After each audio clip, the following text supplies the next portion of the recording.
when there's no more room in hell. The dead will start a podcast.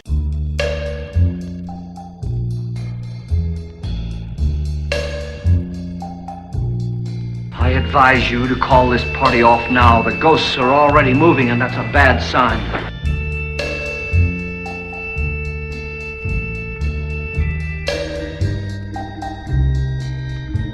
Scandal, murder, insanity, suicide. The history of Hill House was ideal. It had everything I wanted.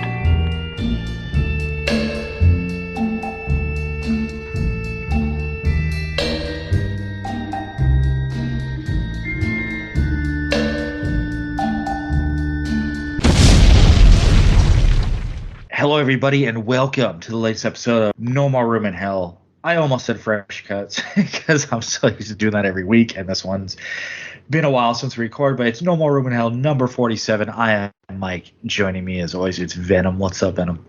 Greetings and salutations, scaredy cats. Yeah, I'm doing pretty well, Mike. How the hell are you doing? I am doing well. It's good to be recording on a Sunday again. Everything worked out, so we are full systems go for this episode. Also with us, it's Derek. What's up, Derek? How are you? Hey guys, it's me. I'm here. When did Don get here? Is that Derek and Nelly? Yeah, well, you said fresh cuts at the beginning, so I was like, oh, wrong show, I guess. Whatever. What's up, Michael? Hey, how's it going? Glad to be back with you guys for another episode. So what the hell's been going on, guys? What's new? What are we going to talk about tonight? Hot dogs. Hot dogs, state fairs, summer. Hot dog fingers and googly eyes. Pizza Papa always gets paid, Michael. Pizza Papa. Mike has no idea what I'm talking about. No, Mike doesn't. Not at all. Yeah. I would say, hey, we're going into the last month of summer, but out here we got at least 2 more months of summer. Summer? What are these seasons you speak of? I'm in Southern California. I don't know what seasons are. Oh, man. Another month of probably nasty 100 degrees. Oh, nasty my ass. Love it. I took a walk yesterday in 101 degree weather. Fucking awesome. I almost died. So. Dude, if it's 100 degrees, my walk would consist of taking a step onto the porch and going back inside. Yeah, I'm like, dogs, just go in the backyard. Goodbye. All right. Well, it's been a minute since we recorded our last episode, so maybe we have lots of stuff to catch up on. Maybe not. Who knows? But we're going to go ahead and do the catching up now. So, Venom, let's start us off with what you've been watching. All right. Well, you folks know that usually I like to bring new movies to the foray with the what we've been watching segment. Unfortunately, Derek and myself have been elbow deep in the summer series over at the podcast Under the Stairs land. And so I haven't really been watching a lot of new movies other than what we do for Fresh Cuts. So unfortunately, no new movies today, but I will be bringing some classics to the table that I've been catching up on for the summer series. The first one I'm going to bring up is from 1976. This is a film that's actually kind of looked at as a horror classic. And believe it or not, this is a first-time watch for me. I had never seen this film before. Bill and Ted's. Yeah, Bill and Ted. Don't hate me, horror fans, but for the first time, I watched The Town That Dreaded Sundown this week. Yes, the original from 1976. Yes. And I got to say, this is a weird movie for me. I'll be flat honest. This is a little bit of a spoiler because we haven't actually discussed 1976 on the summer series yet, but I figured I'll give you a little preview. Believe it or not, I did not love this movie. It really comes off feeling a lot like a police procedural, and one of the biggest factors for me is the narration. Now, I usually like narration, genuinely, and the narration in this movie isn't bad. I'm not saying that the narration is bad, but what I'm saying is this movie will have a scene where the killer, a pretty awesome looking killer, very, Jason Voorhees from Friday Part 2 with the sack on his head, and then in the middle of a scene of him stalking a couple in the woods, a narrator will come up and just start narrating the scene, and it just completely takes you out of it, because as horror fans, we're not used to narration in our tense scenes, you know. Usually the scene, the tension of the scene will kind of drive itself. It's not like I need a narrator there telling me what to do. So with the inclusion of the narrator and a lot of police procedural throughout this movie, it's really hard for me to look at it as a horror classic, quote unquote. IMDb doesn't even call it horror. They call it crime drama, which is kind of what I'm going to classify it as. I would probably say crime drama with some horror elements, because there are some great horror scenes in here. There's an awesome scene with Dawn Wells, who we remember as Marianne from Gilligan's Island. Her scene was actually really cool, you know, the really tense, scary, bloody. But yeah, overall, this is a weird movie. And especially if, for those who don't know, this isn't much of a spoiler, because, of course, the town that dreaded Sundown is based on a real life killer, the killer of Texarkana, who was, you know, I believe in the mid 40s was taking people out. Killer. The Phantom Killer of Texarkana, exactly. And for those who don't know, he was never caught. He or she was never caught. The killer was never caught, which kind of leaves you with a sour taste at the end of this movie, because it's a horror movie where the villain doesn't get any repercussion whatsoever. So, you know, even though it definitely comes off more like a docudrama than a horror film. Let's go with that. I'm going to say docudrama. Now, the film itself is actually still really good, very watchable. We got some great performances. You know, Charles Pierce is in here, Ben Johnson, some really cool performances on both ends of the spectrum. You know, people that you like, people that you hate. But I am going to vehemently argue the horror classic title that this movie has gotten. It is a great film. I can't look at it as horror. What do you guys think? I'm going to assume you both have seen it. Mike has not seen it. Eyes. The House That Dreaded Sundown? The town that dreaded Sundown. The Town That Dreaded Sundown. I mean, I've seen it a long time ago, but I tend to agree with what you're saying about it. Not the most horror movie that gets mentioned on horror like lists or podcasts or whatever, but also not a bad movie. It's just, yeah, I'd have to watch it again. It's been so long. Yeah, it's because I actually did this as a special with Charles B. Pierce's other two movies that he did that were kind of in like this category where he did Legend of Boggy Creek first, which you could tell is from the same guy who did Boggy Creek because the same narrator narrates that movie. But yeah, I actually really love the score. Like the main theme to Town That Dreaded Sundown is kind of haunting in that aspect, where it has like a great iconic score. And yeah, well, it's a tough one because, you know, is it horror? Well, it's fucking, you know, we have like true crime horror movies too, I guess, in that sense. But yeah, I don't know. I'll have to say that because I'm actually on that episode too. Yeah, exactly. You know, I don't want so to it's say too much, but yeah. You know, in that sense, but you know, but yeah, I'll save my thoughts for there. You know, we'll talk about more about it later. Definitely. So like I said, overall, a really good movie. It is a good movie, well worth watching. Don't think that I'm shitting on the movie by any stretch. The only thing that I'm arguing is its title as a horror classic. I've heard about this movie for just decades. It even got a remake sometime in the 2010s. Sequel. Sequel. Oh, direct sequel. Go figure. To the actual kid. Yeah, well, yeah, we'll talk about it on the show. Awesome. Yeah. I never saw the sequel, obviously, either. So, but yeah, like I said, good movie. Horror tag. Well, I'm going to leave that up to the individual, but it is still well worth watching. Though I'm going to say if you're looking for an awesome, you know, kind of down home horror film from this time period, I'd say Dark Knight of the Scarecrow would be a way better option than this one. It just this movie at times reminded me of Dark Knight of the Scarecrow, but that one just, you know, made me so much happier. So there you go.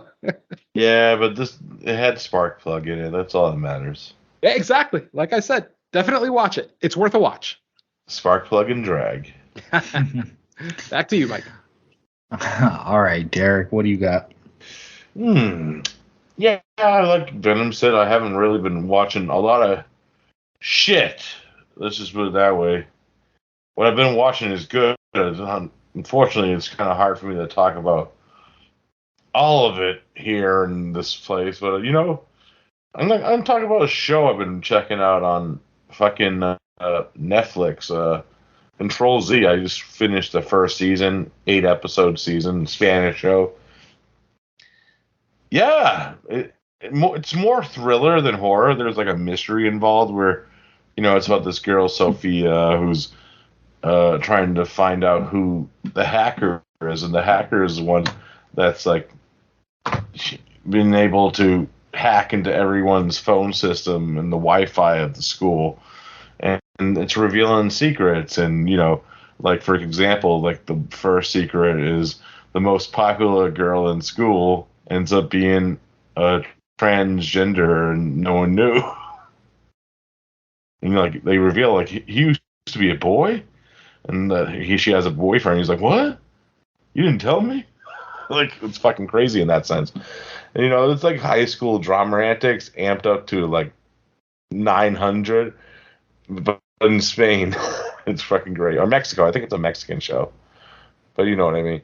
But this teenage angst and drama mixed with like a cool like thriller mystery storyline. I'm kind of digging it. After we find out who the hacker is in episode 7.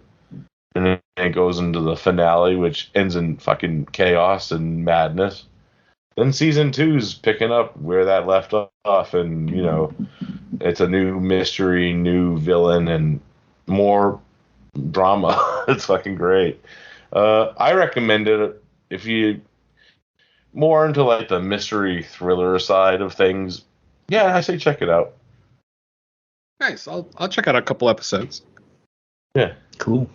Yeah, Netflix tends to hit a lot. I kind of feel like on their shows, almost on their series, they hit more than their movies a lot of the times. Yeah.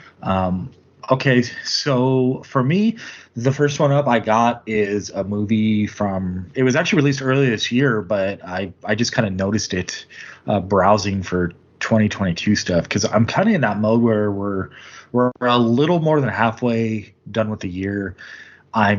I'm constantly having like my top 10 in mind, and I'm just like searching for stuff that isn't, that's going to like blow me away. Now, did this one blow me away? No. But I thought it was decent enough, and this is called Crawl Space.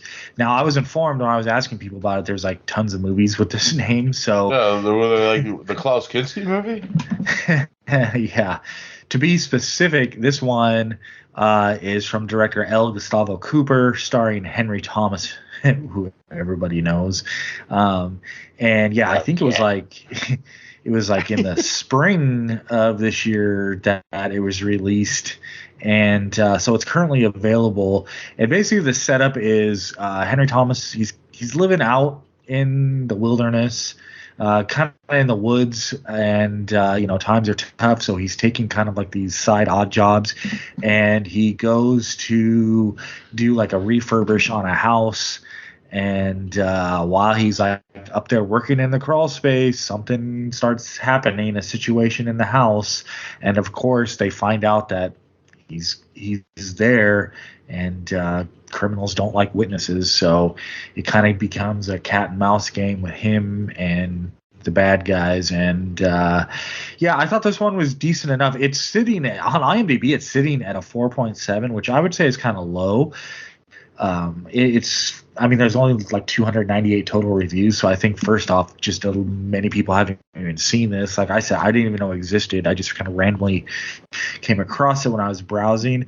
But I thought it was decent enough. Will it be on a top 10 list? Probably not, but I still think it's worth watching in the EverQuest of finding 2022s to fill out a top 10. Not to say there's not plenty more stuff releasing, because there is, but I always have that in my mind. I don't know if I'm getting older, my patience is just lowering for like a lot of VOD stuff, but yeah, that is what it is. But I would say everyone check out Crawl Space. There's some good elements to it. There is some good tension there. Maybe some people would call it more thriller, but I think it does enough to establish itself in the horror genre So Crawl Space 2022. I'm assuming neither of you have seen it. Is that correct? Fuck no.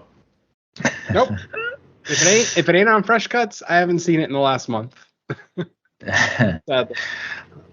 Yeah. All right. Yeah. This one, looking at the IMDb, the official release date was March 31st. So it's out there, filmed in Canada. Not a shock now that I think back to the movie, but Did it have maple syrup in it? I'm sure there were maple trees all over the place. All right, back to you, Venom.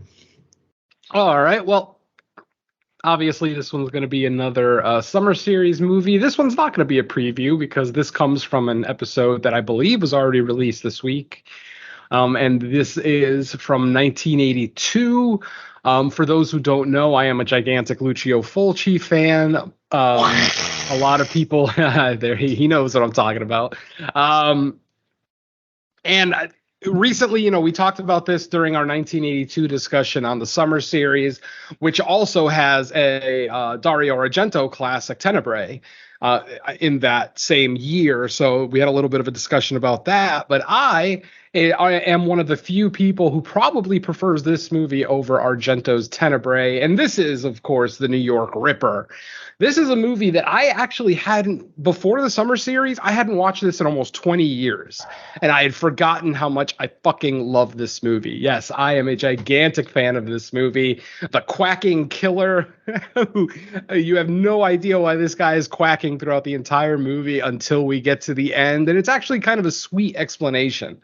It makes him somewhat, it's not like it's going to make him an anti-hero or someone that you will actually like, but when you actually find out why he's quacking and kind of more about the killer's backstory, it makes him a mildly sympathetic character. And I mean incredibly mildly, just very mildly. This is also, in general, this is a great Giallo-style slasher with a very heart-wrenching ending. Like, this ending is actually one of the more, kind of moving endings of an Italian giallo that I've ever seen. So I don't want to say too much about it because we very much go in depth on this in the episode on Podcast Under the Stairs summer series. Derek was actually there with me, so he got to discuss this movie in detail as well. So I'm going to go ahead and ask Mike then if he has seen The New York Killer, and I want to know from Mike why he thinks Fulci is better than Argento. It's another one I haven't seen in a while, but I remember liking it. Now, to your second question, is Fulci? Did you say is Fulci better than Argento? Or Yes. Romero? No, I said to explain to me why you think Fulci's better than Argento, because you obviously do, because you're smart.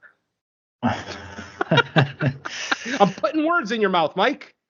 I know it's like a very common comparison, but I feel like their styles are totally different. Would I say Fulci's?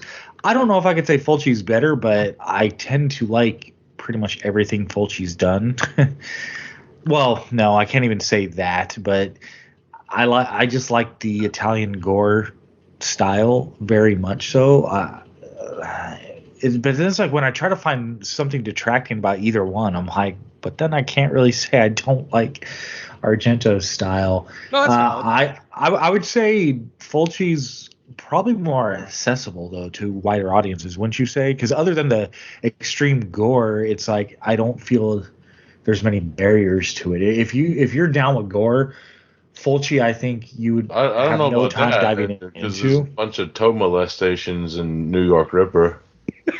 The toe molestation, Jesus. And three-fingered red herrings, Yeah, I'm just trying to judge people's reaction to like Argento. A lot of people find it like boring or just hard to like pay attention to, whereas Fulci, it's like you're either But Fulci has for Bob. the gore or not.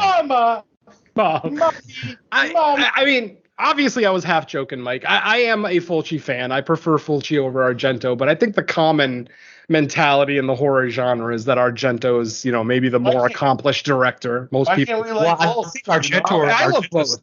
Yeah. Argento's seen as like an auteur, like artist, where Fulci's like a gutter. Like he's great at it, but like the Exact point I made on the summer series. Holy shit! Argento is more stylized, more polished. Definitely more Argento films are more for cinephiles, true cinephiles. Fulci films are dirty. They're downright gritty. I mean, to compare Tenebrae to New York Ripper, which only came out a few months apart from each other, they're two just completely different movies. Even though you would lump them both into the giallo subgenre, they're very different movies, and I appreciate that. So yeah, I do still love Argento. Don't get it twisted, folks. Argento's fucking great. Suspiria is in my top 10 all time, even though I prefer Fulci, and Fulci doesn't have a movie in my top 10 all time horror, and Argento does. I am a Fulci fan. That's, I just prefer the man. I like my zombies. I like my gore. I like my old dirty New York. I mean, to watch the New York Ripper, it's like a love letter for someone like me who actually grew up in or around old New York. I mean, New York in the 70s and 80s was a whole nother animal than what it is now. And that's another kind of topic that we go into in the summer series. So yeah, check it out. Yeah, and I quack a lot. Yes, and we all quack a lot. All right, back to you, Derek. Yeah, let's see. I'm not going to talk about any summer series movies because I'm going to save it. Damn you, Venom. I know, that's all I've been watching. I don't know what else to talk about. Yeah. Fucking, what did I watch today recently? Oh, yeah, I watched The Incredible Shrinking Man. Got the Criterion and that transfer is amazing. I was like blown away by it. It looks so good. It's like, wow, for like an older movie.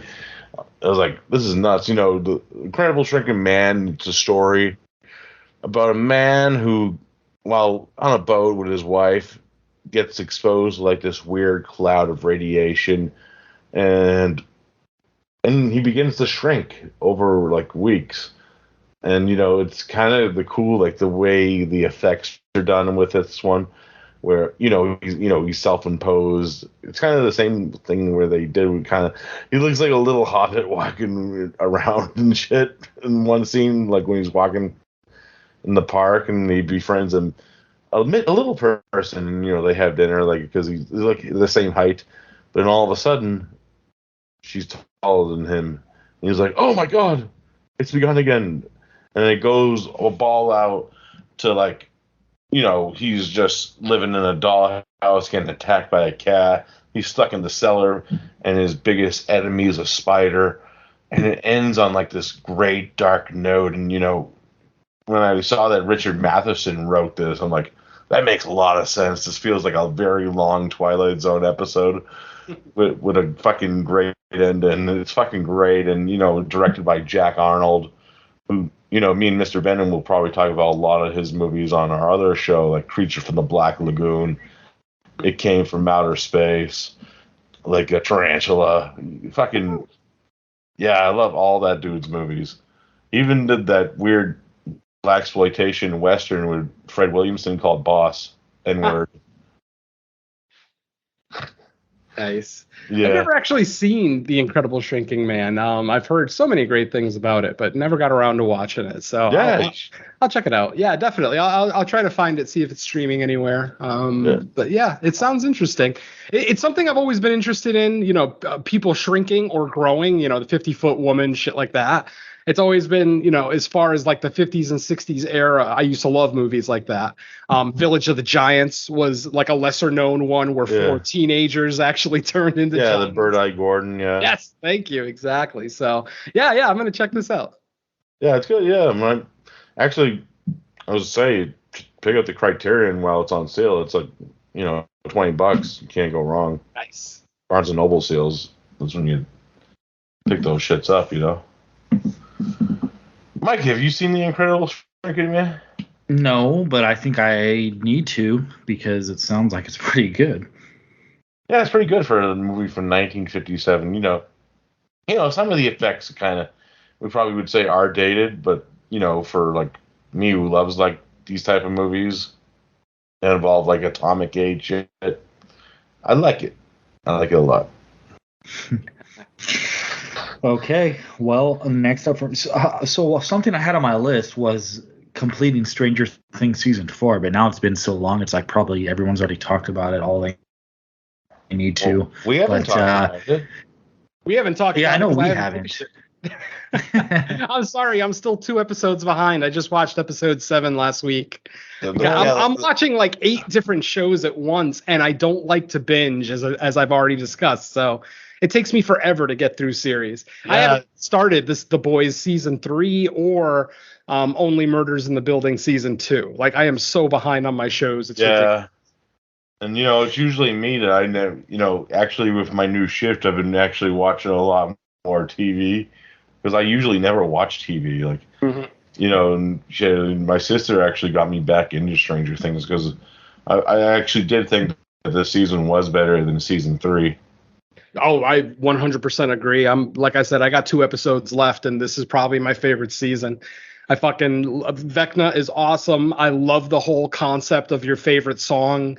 The way that they utilize the your favorite Kate Bush, song yeah, thing. that's so good. I fucking love it. And the thing, and the finale's practically been spoiled to me already. I've already had at least 20 to 30 of my metalhead friends tell me, dude, you gotta see the final episode of Stranger Things. That episode's the same length as fucking Avengers Endgame. It's nuts. That's what I heard. Yeah, every episode this season 2 is like over an hour and 20 minutes. Like the shortest one is like an hour and 10 or something. It's crazy. Yeah. I love it. I like that. Yeah. So I'm down. So yeah, I'll finish it soon enough and get back to you with my thoughts.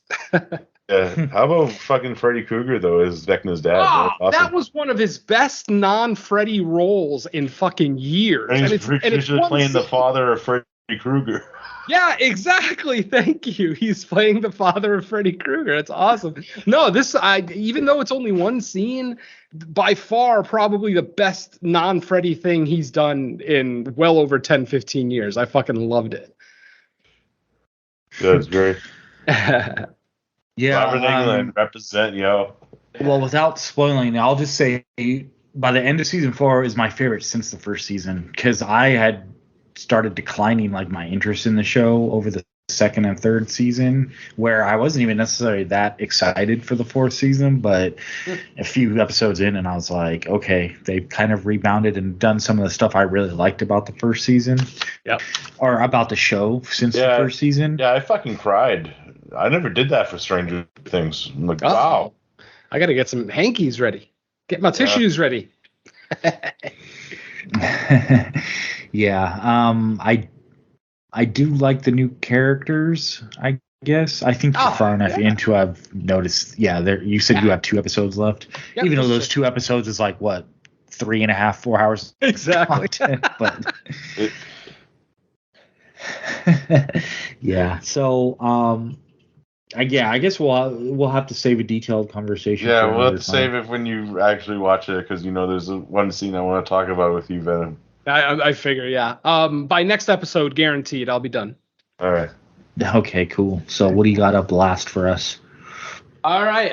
It's been a while since anyone's brought a video game to the table, so I figured I finally picked up a new horror game recently.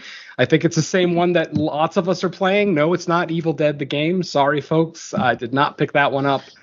I think I got my fill of that gameplay style with Friday the 13th, so I'll see where DLC goes with Evil Dead if I decide to buy it. But the game I'm talking about comes to us from Supermassive Games. They are the creators of the Until Dawn series, so of course the game I'm speaking of now is The Quarry. This is an interactive drama horror video game, as I mentioned, developed by Supermassive Games. It's published by 2K. It is basically a third-person action game. It's very much a quick-time event game where it's kind of like Heavy Rain, if anybody played Heavy Rain on the PlayStation 4. Dragon's Lair, if you remember Dragon's Lair from the arcades back in the 80s, where it was just action-reaction. It's basically the exact same game that you're getting here. Of course, it is wrapped around a horror storyline, of course. Basically, a group of friends is spending their last day at a quarry. I think it's called Hackett's Quarry, if I remember correctly. They're spending their last day at Hackett's Quarry.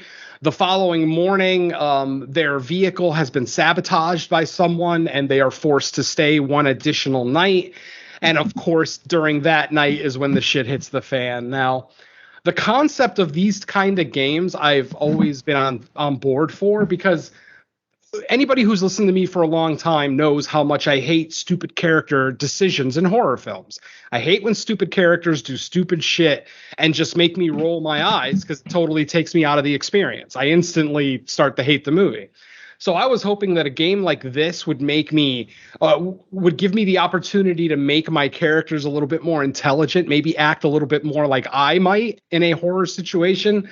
And folks, it's unfortunate that I have to report that nope, you're still going to be having a lot of stupid characters in the movie. One early example is there's a character, a main character, one of the characters that you're playing, where you have to do something to sabotage a situation.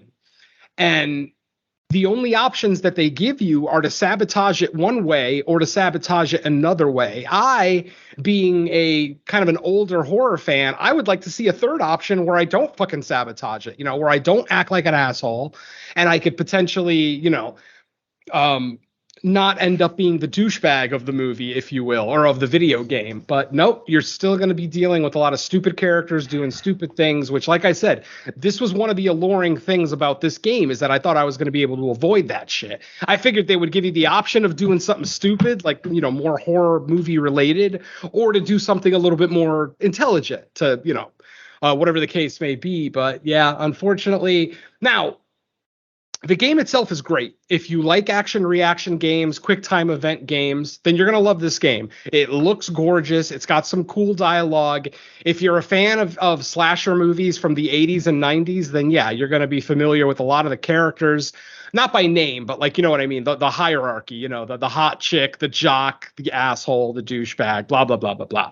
The other really cool thing about this game, and one of its selling points, is the fact that it has an ensemble cast in this game. Like, I mean, you've got David Arquette in here, you've got Ted Raimi, Ariel Winter, Lance Hendrickson, Lynn Shay makes an appearance. I mean, we've got a lot of horror heavyweights in here. So for people like us who are hardcore horror fans and gamers, I would 100% recommend this game, even though there's still a few little things that I might tweak to maybe enhance my personal experience. I still think most horror movie fans are going to be into this if you're a gamer.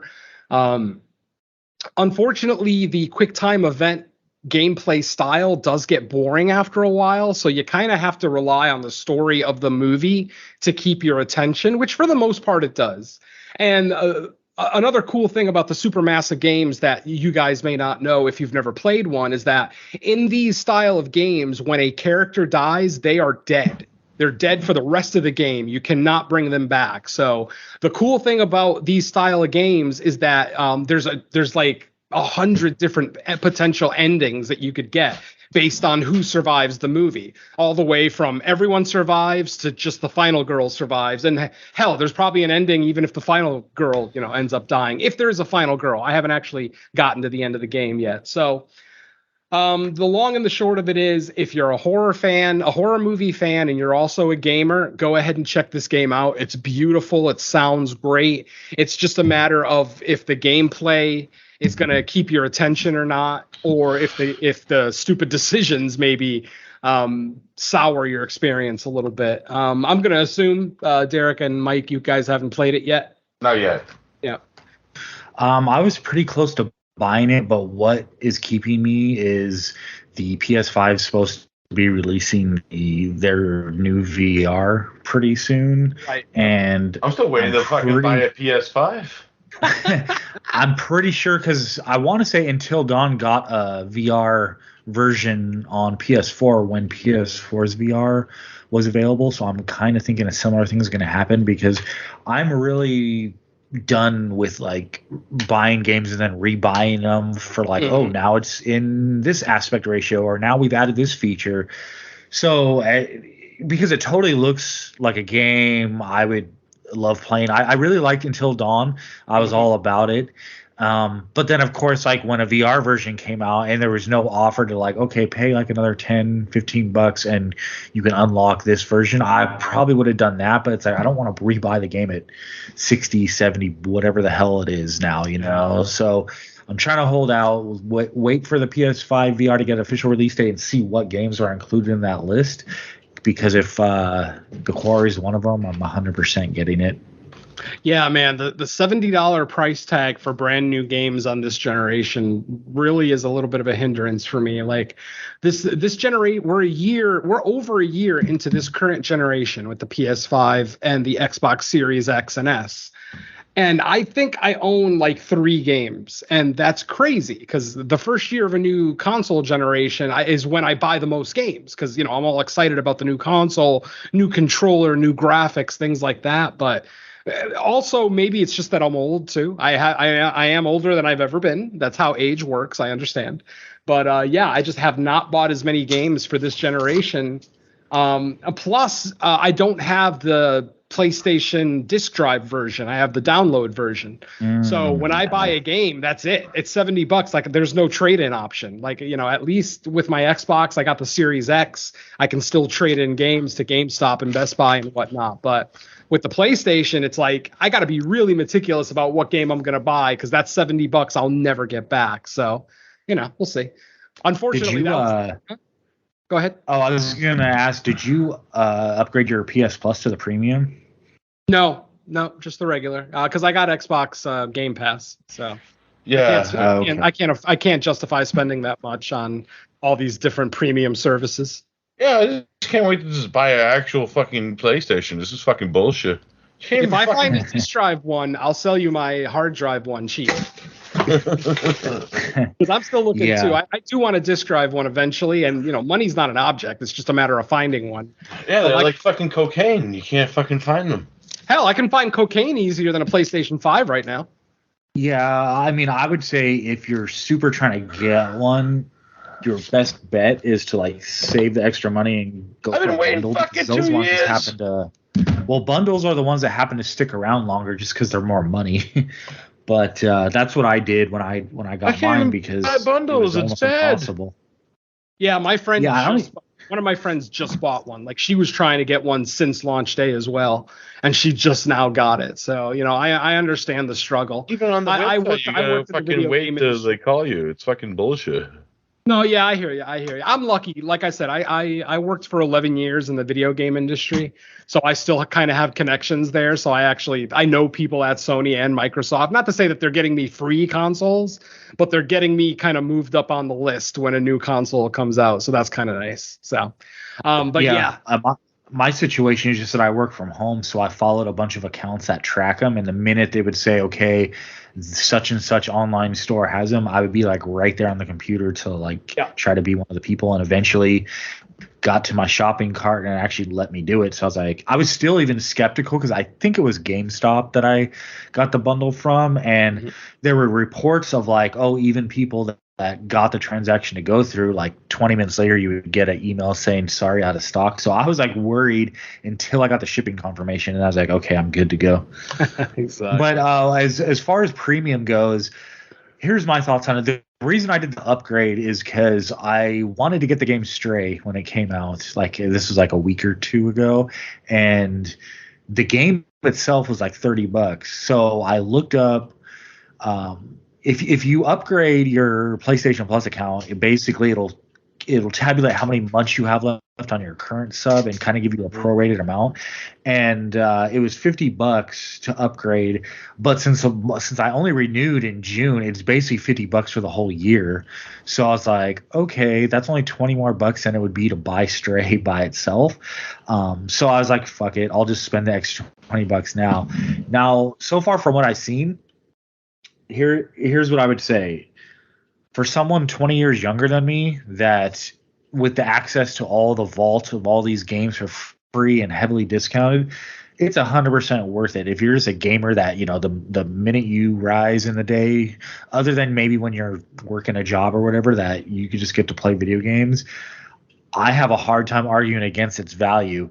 Will I renew the premium? I don't know, because even with access to all that, I don't think I could even have the time to justify even playing the games. Now, I guess we would say I have until summer 2023 to see how much bigger my kids become of gamers, because if they are utilizing it, because I still have a working PS4 as well, so it counts. You can put download games for either one of them. So if if they start to get into like the bigger games like that and aren't so much more Switch and like Chromebook gamers, I might say it's worth keeping around. But because really, 100 something for the whole year is not that much when you break down the monthly cost. It's just you have to justify the time, you know. For me, it's not even about the time because I know I'm going to play a lot of games. I don't have already subscribed to. Well, yeah, there's that. But I mean, as far as like when I upgraded to Xbox Game Pass, for me, it was more about day one exclusives. Games that I was going to be buying anyway, like Halo. Halo was a day one release on Xbox Game Pass. Halo is one of my favorite franchises. It was guaranteed I was going to spend $70 on day one to get Halo. But because it was on Xbox Game Pass, boom, $70 I saved right there. So now, you know, for the 120 a year, I'm already, you know, I'm only in for 50 now because I just saved $70. And then Forza Horizon 5 was another game that was day one exclusive. That's another $70 I saved. And boom, right there, Xbox Game Pass is paid for. And that's not even counting the other 200 games a month that you have to choose from. So yeah, for my money personally, you know, even if you don't have a lot of free time, if you're just a heavy gamer and you like a lot of different styles of game, you know, I like driving, I like shooting, I like fighting. You know, I'm not just playing RPGs like my wife. Sorry, honey, but yeah, she plays is RPGs. It's crazy. But at least I found a gamer to marry, so I'm still a lucky man. So hell yeah. But yeah, for me, Game Pass is 100% worth it. You can get it for $15.99 or $14.99 a month, but that also includes Xbox Live. So it's not like you're just getting the service. You're getting your internet hookup. I'm sure it's just like PlayStation Plus Premium. You know, you're getting your online connectivity, your multiplayer gaming, and access to all those extra games. So I think it's well worth the money, especially if you're a parent and you don't want to buy your kid a $70 game every fucking month. Get Xbox Game Pass. There's going to be enough on there to keep them busy for years, I assure you. Yeah. And they add stuff every month. Every month they add at least 4 more games. So well worth the money.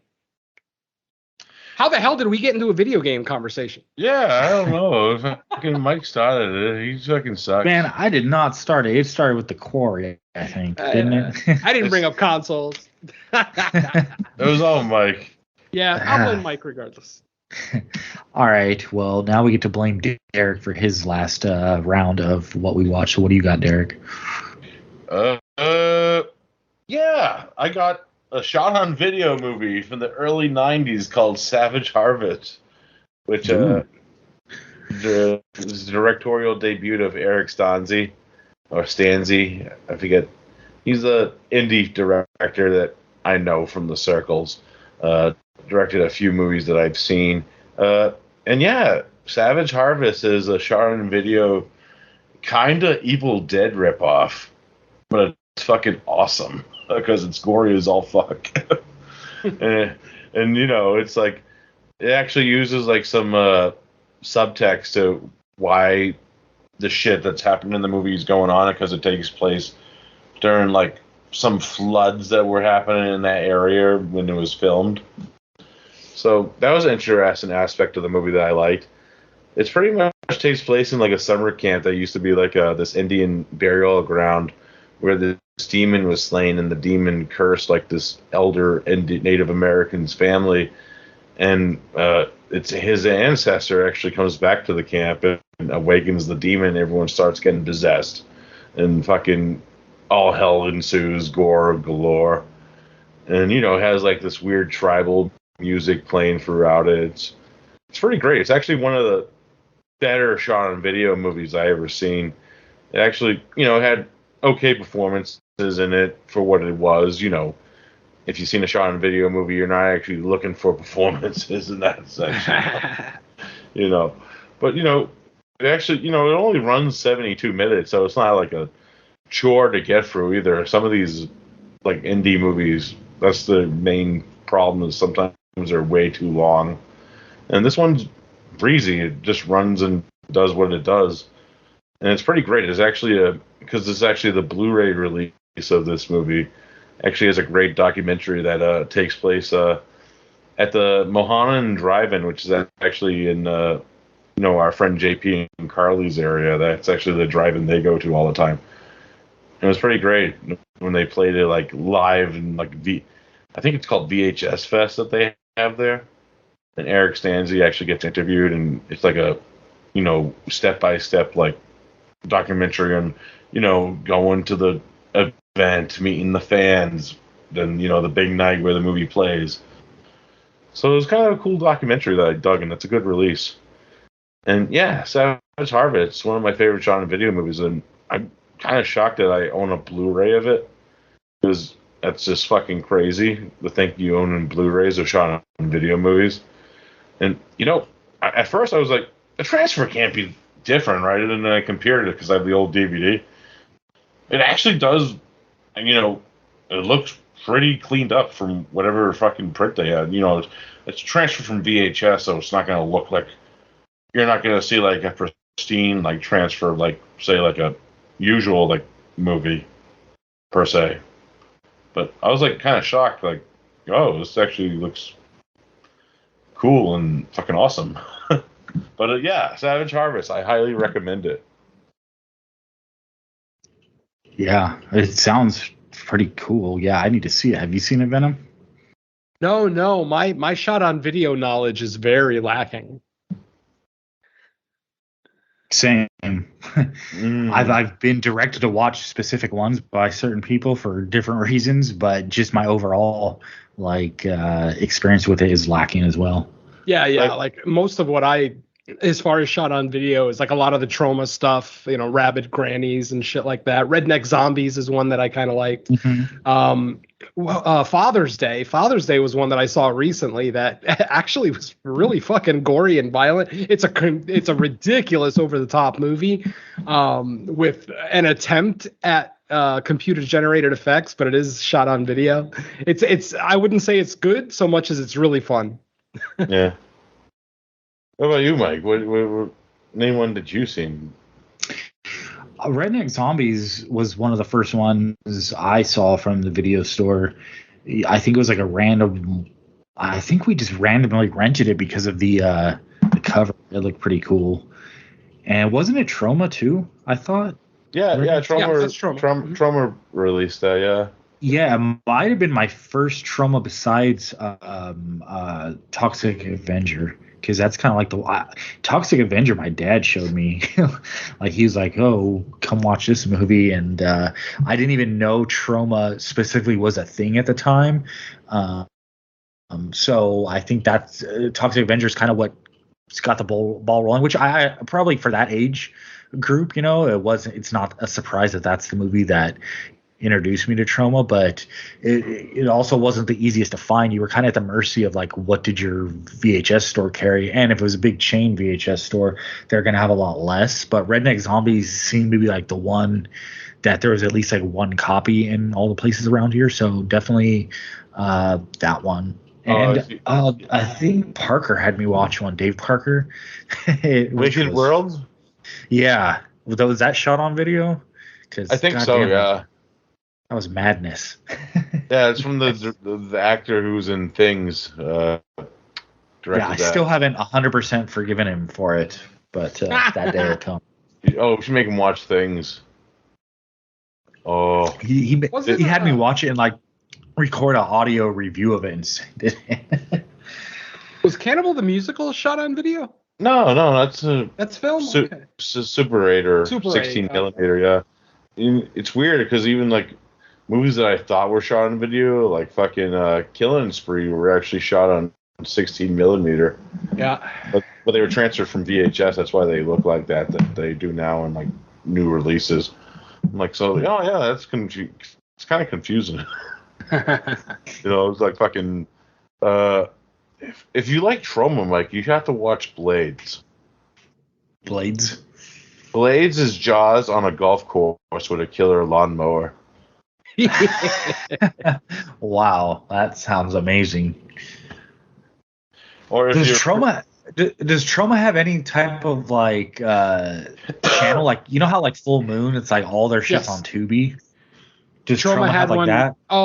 As far as a streaming partnership, no. Trauma does have their own service. They have their own streaming service. I forget how much. I looked into it when it first came out. I wasn't real happy with the library, so I didn't get it. Maybe I'll check it out again. Maybe the library's gotten a little bit bigger, but yeah, there actually is a Trauma streaming app. I don't know where you can stream Trauma movies aside from that. Was the lack of library rights issues or just their lack of capacity to be able to like throw everything on there? Or? Yeah, because their first app was really broken. Like it was really more of an experiment. I hope it's gotten better now, but because it's been out like 4 or 5 years at this point. But maybe I'll look it up again. There's so many specialized services. Like I almost want to mess around and get a sub to this one call. It's not horror, but it's called Hi-Ya, and it's like a martial arts. I've seen that. Because I keep getting ads for it, and like every single movie that's advertised, of course, they're probably advertising the best they have to offer, of course, but still, it's like there's enough ads with enough cool looking movies that it's like I might not have seen the movie they're advertising, but I've seen like one of the actors or more in other movies, and I'm like, damn, like I need to look into this and see how much it is. But that's how that's how these ads get you, because you end up signing up and it's like you watch something right away, but then once like you kind of shut it down, it's like, now when do I have time to actually come back to this? Because I already have so many subs, and most of these apps, I tell you, I barely even open. It's like, why am I even subbed? And then like one show or movie comes along where it's like, oh, you need this app for it, and you're like, fucked. Yeah. It's nowadays though with the streaming apps, they'll let you look at the library without subscribing. I know Peacock and Paramount do that. I think Netflix does that as well. So, I mean, that's the nice thing. I actually grabbed a free streaming app last week called Halloween Plus. That's literally what it's called, Halloween Plus, and it's just the silliest horror streaming app I've ever seen. It's like the most popular movies on this app are the public domain ones. Night of the Living Dead, Dementia 13, the movies that you see in every single compilation of like 50 horror movies. That's like the best shit on the app. Granted it's free, but I literally, I'm flipping through this, looking at all these movie titles that I've never fucking heard of, like just ridiculous indie horror. I can't even think of some of the titles. Some of them were fucking downright funny, but yeah, literally I had never heard of anything on there. But it is free. So, I mean, if you're looking for obscure horror, I guess check it out. Oh, if you're curious, my Blades is on Peacock. Oh, nice. Oh, it is. Well, I have Peacock. Nice. Well, that's good, because I was literally just about to say, I don't even know why I have Peacock. I have Peacock for Saturday Night Live. Saturday Night Live is one of my favorite shows ever, and all 45 seasons are on Peacock. So I absolutely have all the ECW shit. That's why, yeah.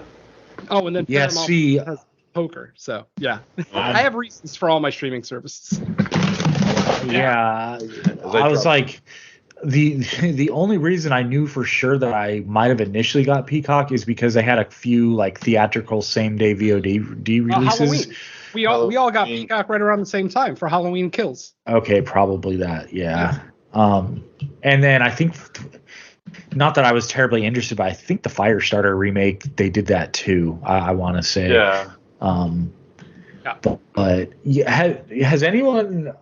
have you guys ever had Screenbox? Because like they have the freaking It documentary on there. I have no idea how Screenbox I got it, because it would seem like that's big enough where if not Shudder, then like Netflix or something would want to grab it. Yeah, I had Screenbox before I had Shudder, because it was only like $3 a month or something when it first came out, and I figured, how bad could it be? And before Shudder, it actually wasn't bad. Like they actually had a lot of the Friday the 13th and some of the bigger franchises. Obviously, mostly it was independent stuff. But then once Shudder came out and once Shudder started getting all these streaming licenses, Screenbox's library kind of went to shit. And they still do exist. I mean, I guess they're actually more popular now than they ever have been. But it just, compared to Shudder, it's not even a comparison. I mean, it's night and day. I know. I know for sure it's not like up to the par of Shudder. It's just weird because I hear about Screenbox a lot more now. Obviously, like the era you were initially talking about, kind of when they all were like young and brand new. I heard about it back then because it was like, okay, which one do I want? But then Shudder kind of like exerted their dominance over it, and then I stopped hearing about Screambox, and I think there was like a couple other real lower budget ones. I was shocked when I looked it up the other day. There's a couple of dozen horror movie streaming services out there. It's amazing. Wow, they got Tromer on here on Screambox. Yep. Yeah, that's what I was saying. Like I've been hearing about Screambox a lot more lately, and I'm kind of interested to just go looking through what they had, because I didn't think they were assuming the It documentary that there isn't actually any type of like a partnership, and it was just that Screambox put in the highest bid, because otherwise I'm like, I didn't think they were established enough to actually pull something like that the bigger services would have interest in, you know? It's probably a Screambox production. They probably made it, or at least had something to do with the production of it. Yeah, I mean, it would have to be. Hopefully, though, it's just licensed for a certain amount of time, and then wow, they got Ninja Zombie on this. I'm fucking canceling Shudder and subscribing to this. Does it say what the monthly is for Screambox now? Is it like $5 maybe? I don't know. Let me find out. Because I mean, Shudder is still only $6.99. I think it went to. So I couldn't imagine it being more than $5 or so. They're like, it's $5, but then you got to pay extra for the It documentary. Well, I guess while we're finding out the price of Screambox, my last one for what we watched was something that's going to polarize people probably, and it's only 3 episodes in of what is, I guess, a 10 episode order, and that's it's on HBO Max. It just hit. I probably the only reason I really turned this on is because it was like the later in the night, trying to come up with something that I can just kind of put on in the background, and it's the Pretty Little Liars slasher movie. Now, I don't know who's familiar with like the Pretty Little Liars show. I'm barely familiar with it because my wife used to watch.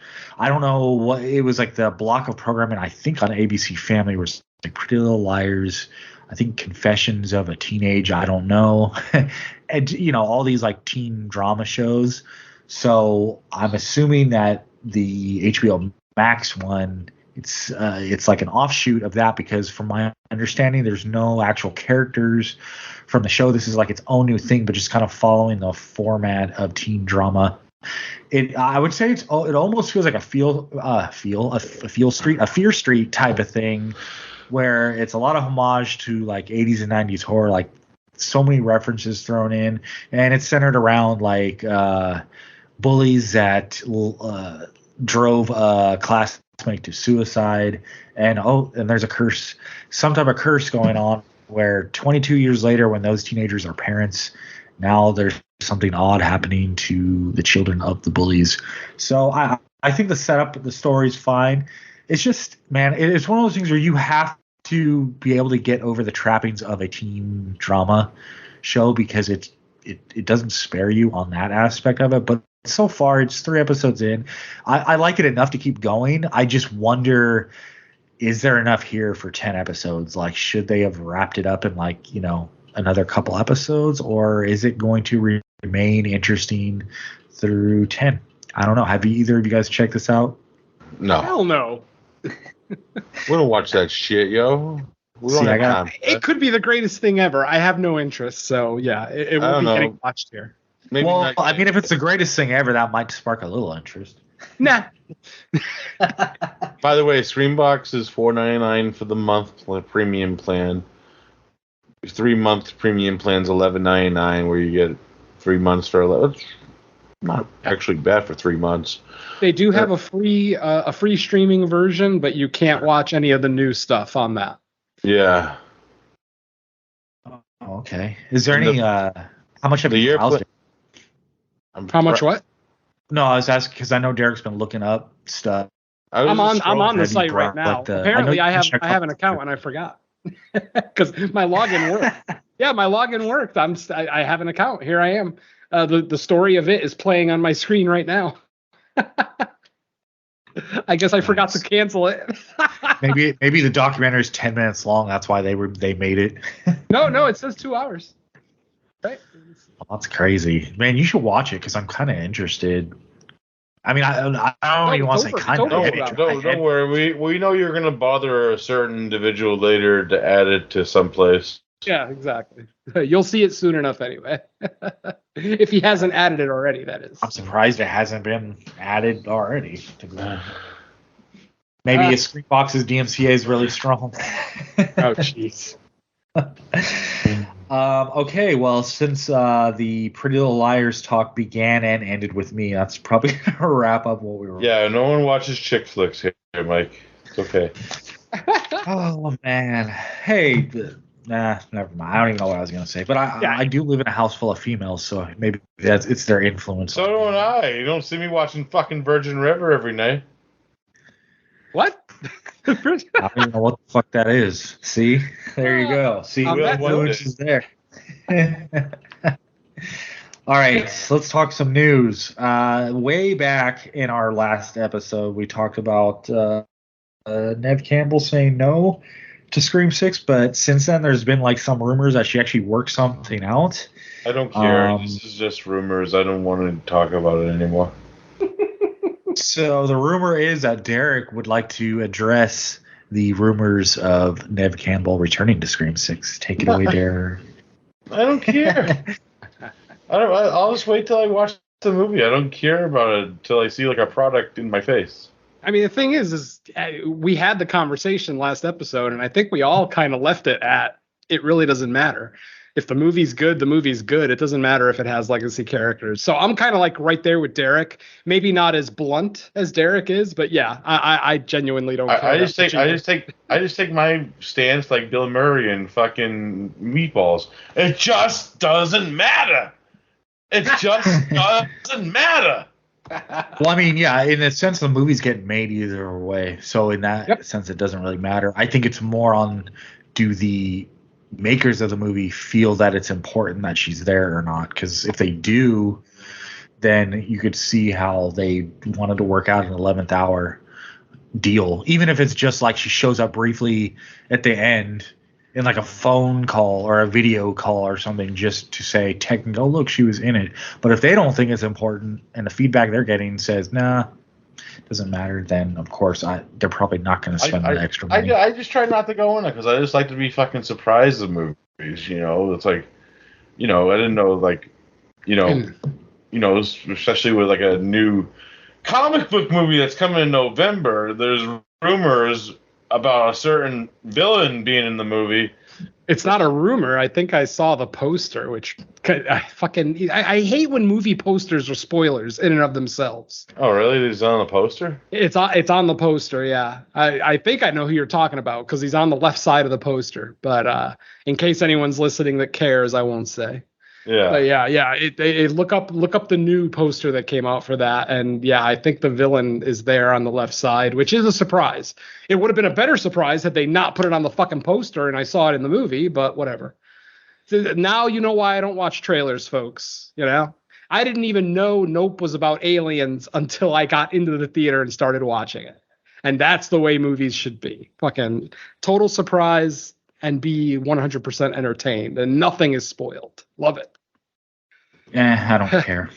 No, I know you're a trailer watcher, and there's nothing wrong with that. I was a trailer watcher for 45 years, so I'm not going to disparage anyone who does. All I'm going to say is that in the years since I've stopped watching trailers, my first time watch horror experiences have been 10 times better. Fucking 10 times better, and I love that. So half the time I don't know anything about the movie. I wish I would have, so I wouldn't even watch it in the first place. Oh, great. Yeah, I mean, that's the one benefit of trailers is if something looks shitty, I've heard stories about the Monsters trailer. I still haven't watched it for obvious reasons, but oh god, everybody's telling me it looks like garbage, that it looks like a shitty TV show. It doesn't even look like a movie.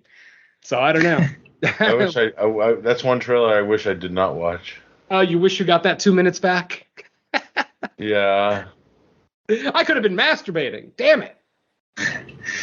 Did you happen to see the Nope trailer like after, by chance? Yes, I did watch it. The day I watched the movie. That's usually what I'll do is after I watch the movie, I'll watch the trailer on YouTube right away.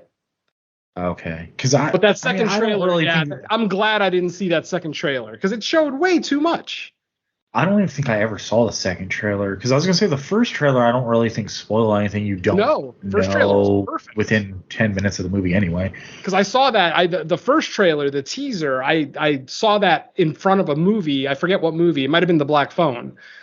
And, I had forgotten to bring my headphone. I usually bring my AirPods with me so that I don't have to watch any trailers before horror movies, but I had forgotten that day. But it was just the teaser for Nope, so it didn't show anything. I was praising the trailer for not showing anything.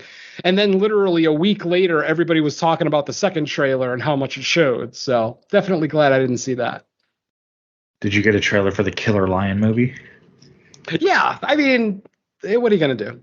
It's a Killer Lion movie. What are you really going to spoil? Yeah. I mean, I'll watch it. I don't know how horror it is, but I'll watch it. Whatever.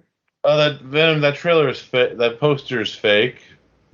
So. Oh, is it? Is that a fake poster? Oh, that's even better then. All right, cool. So maybe, but you never know. Because I thought I saw that poster on an official page. Holy shit! I was just gonna say because Chadwick Boseman's not in the movie. Oh wait, he's not on the poster. Not the one that I saw. Well, here, let me look at it right now. But yeah, you guys play amongst yourselves while I do this. Yeah, like fuck if Nev Campbell's in Scream 6. I'll watch it when it comes out and judge the movie. When all right, well, eat French fries. Did you know Treehouse of Horror is getting 2 episodes this year because it's awesome? I haven't watched The Simpsons in like 6 years. Oh my God, you missed probably the best season in over 10 years. Season 33 was fucking spectacular. And it's not just me saying it. The critics loved it. The fans loved it. It was a return to form for The Simpsons. I'm dead serious. It's the best season since like 21 or 22. And it's not that I don't like The Simpsons or anything. It's just I usually don't watch TV when it's on, and then I just forget about it because I'm busy with work and shit. Gotcha. Venom, do you still watch Simpsons like right when it airs? The next day usually, yeah. Or rough. I mean, like in that window. Yes, of time. yes, I do watch them fairly right away. Yeah, I'm very excited for the 2 Halloween episodes. I've said for years The Simpsons should be doing 2. They should be doing 1 Treehouse of Horror in October and then pick another random holiday. Do a Treehouse of 4th of July, do a Treehouse of Arbor Day. I don't give a shit. Well, but I mean, the year that they did the Thanksgiving, the year that they did the Thanksgiving of Horror was fucking spectacular, and that episode was fucking great. Thanksgiving of Horror was probably the best Treehouse of Horror in like 10 years. I loved it. All 3 segments were awesome. That first segment, watching all the turkeys get decapitated, that was fucking gory. Oh, wait, I did watch that episode. That was fucking great. Watching Maude Flanders get decapitated as a turkey and all its gory and bloody fucking... Oh, God, I loved it. No. Well, yeah, it felt like that was a return to what Treehouse of Horror used to be. Yes, exactly. The first segment and the last segment were spectacular in that one. Yeah, and speaking this of year... Well, I was going to say real quick, this year I'm not sure if the anthology episode, what they're going to do, but the other one that's a parody of it, I mean, that feels like, what the classic Treehouse of Horror was doing was actually parodying a specific movie or horror property. I mean, they still, for the most part, do that. They did the Parasite thing last Treehouse of Horror. What else did they do? I forgot already. They just did The Omen a couple of years ago. That was kind of shocking. That it was fucking season like 32 or something by the time they parodied The Omen. I was kind of surprised. Remember with Maggie? Maggie was the baby with the 666 on the head, blah, blah, blah. I just remember thinking, wow, it's like season 31 or 32 and they're just now doing The Omen. Holy shit. Yeah. But I mean, it's always good to save some of those classic properties because eventually you're going to run out and then you're just going to be doing fucking The Purge and what do you call it? Blumhouse's Truth or Dare. Oh, no. Imagine. The Nun. I'd be okay with The Nun as long as it's not like La Llorona or something. Who would be the nun? Marge. And her sisters would be in the convent. It would be what's her face? Reverend Helen Lovejoy. What? Helen Lovejoy. Helen Lovejoy. Come on, it fucking writes itself. Hell yeah. Sideshow Bob as the nun. They did. The Simpsons actually did release the 3 segments that they're doing on the regular Treehouse of Horror. I read it, and the only one I can remember is Ellen. They're parroting the Ellen show in one of the Treehouse of Horror segments. Oh, no. I mean, how that's horror, but is beyond Unless me. But she's I'm gonna sure be like a super aggressive host, like murdering people backstage. that would be. That'd But be yeah, amazing. they did release the other 2 segment titles, and I fucking forgot what they were. And one of them is what do you call it? A movie parody. Not it, a different one. But yeah. So I mean, the point is, yeah, I've been saying they should have done 2 a year for a while. Don't do them both in October, because then you make October too top heavy. Do a Treehouse of Horror in October every year, and then just pick another random holiday to do later in the season. You know, Treehouse of New Year's, Treehouse of, Valentine's. Valentine's a good one for horror. I mean, that's what I've been saying for years, because those are consistently their highest rated episodes every season now. For the last like 5-6 seasons, that's the Treehouse of Horror is their highest rated episode. So why not do it twice? Yeah, I mean, Treehouse of Horror is the one I will always watch, either the day or night it airs, or within a day or two. But I would strongly recommend, Mike, any Simpsons fan, if you slept on season 33, go back and start watching it. You won't regret it. Like if you're one of the people who's been sitting here saying the last 5-10 years of The Simpsons, aren't that funny, or they're not up to form, watch season 33. It's a return to form. I don't care. Is 33 literally this latest season? Yeah, the one that just ended, exactly. Do you know how quick at the end of the season they throw it up on Disney Plus? It's not on Disney. Usually when the next season starts. So when season 34 starts in September, they'll probably pop up 33 on Disney Plus. Okay, I might still have them sitting on my DVR, because I still always have my DVR record the new ones. So check there's them out. a possibility the entire season's on there. That's good. Yeah, I was really happy with this season because, folks, I am a diehard Simpsons fan. Have been since day one. Have been since the Tracy Ullman show. So, I mean, my dad was a Tracy Ullman fan, actually owned Tracy Ullman albums. A lot of people don't remember that she was actually a music star, a pop star, before she was a comedian, before she had the Tracy Ullman show. So, yeah, I've been with The Simpsons since day one. Even the seasons that people call weak, I still watch and enjoy. I admit they're not as great as the classic years, the first 10 seasons or whatever, but I still find a lot of enjoyment out of it. And even though I might be in the minority, the day that they air the final episode, I'm pretty sure I will shed a tear. Because I've spent more than half my life with this show, I mean, that's huge. So, yeah, look for it. Mr. Venom. Oh, that last episode, I'll probably keep it on my DVR forever. I'll never get rid of it. The show's been around since I've been 9 years old. 88, man. I mean, what are you gonna? It's just fucking insane to think that this show's been around longer than a lot of people I know. That's crazy to me. Besides me. Yeah, exactly. That's what I mean. Yeah, that is true. That's nuts. It's been, it's almost like to the point where it's like everybody knows it's there. You almost take it for granted because it's like, oh, I can watch it anytime because it's just always around. Yep. And plus, it's on Disney Plus, so you can watch it whenever they're there too. Yep.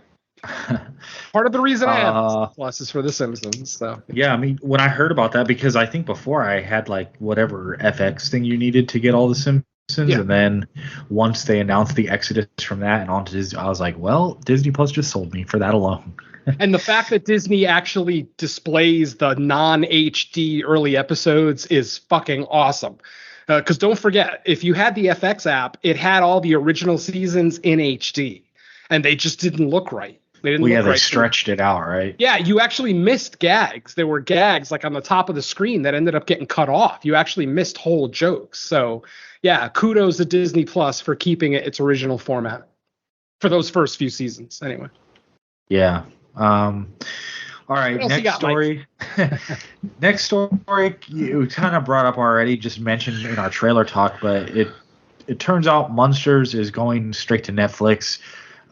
Because Rob Zombie came out with this statement. He kind of made it seem like, oh, this was always the plan. I don't know if that was always the plan to go straight to Netflix, but I'm kind of pairing this with the story that Evil Dead Rising, on the other hand, supposedly is getting such good test screens. They're thinking about a limited theatrical release, which I'm all for it because an Evil Dead movie should be in the theater. Like, if it's worth anything at all, that shit should be showing in the theater at least, at least to give the diehard fans a chance to see an Evil Dead movie on the big screen. But that I makes don't. way more sense, honestly. That makes 100% more sense.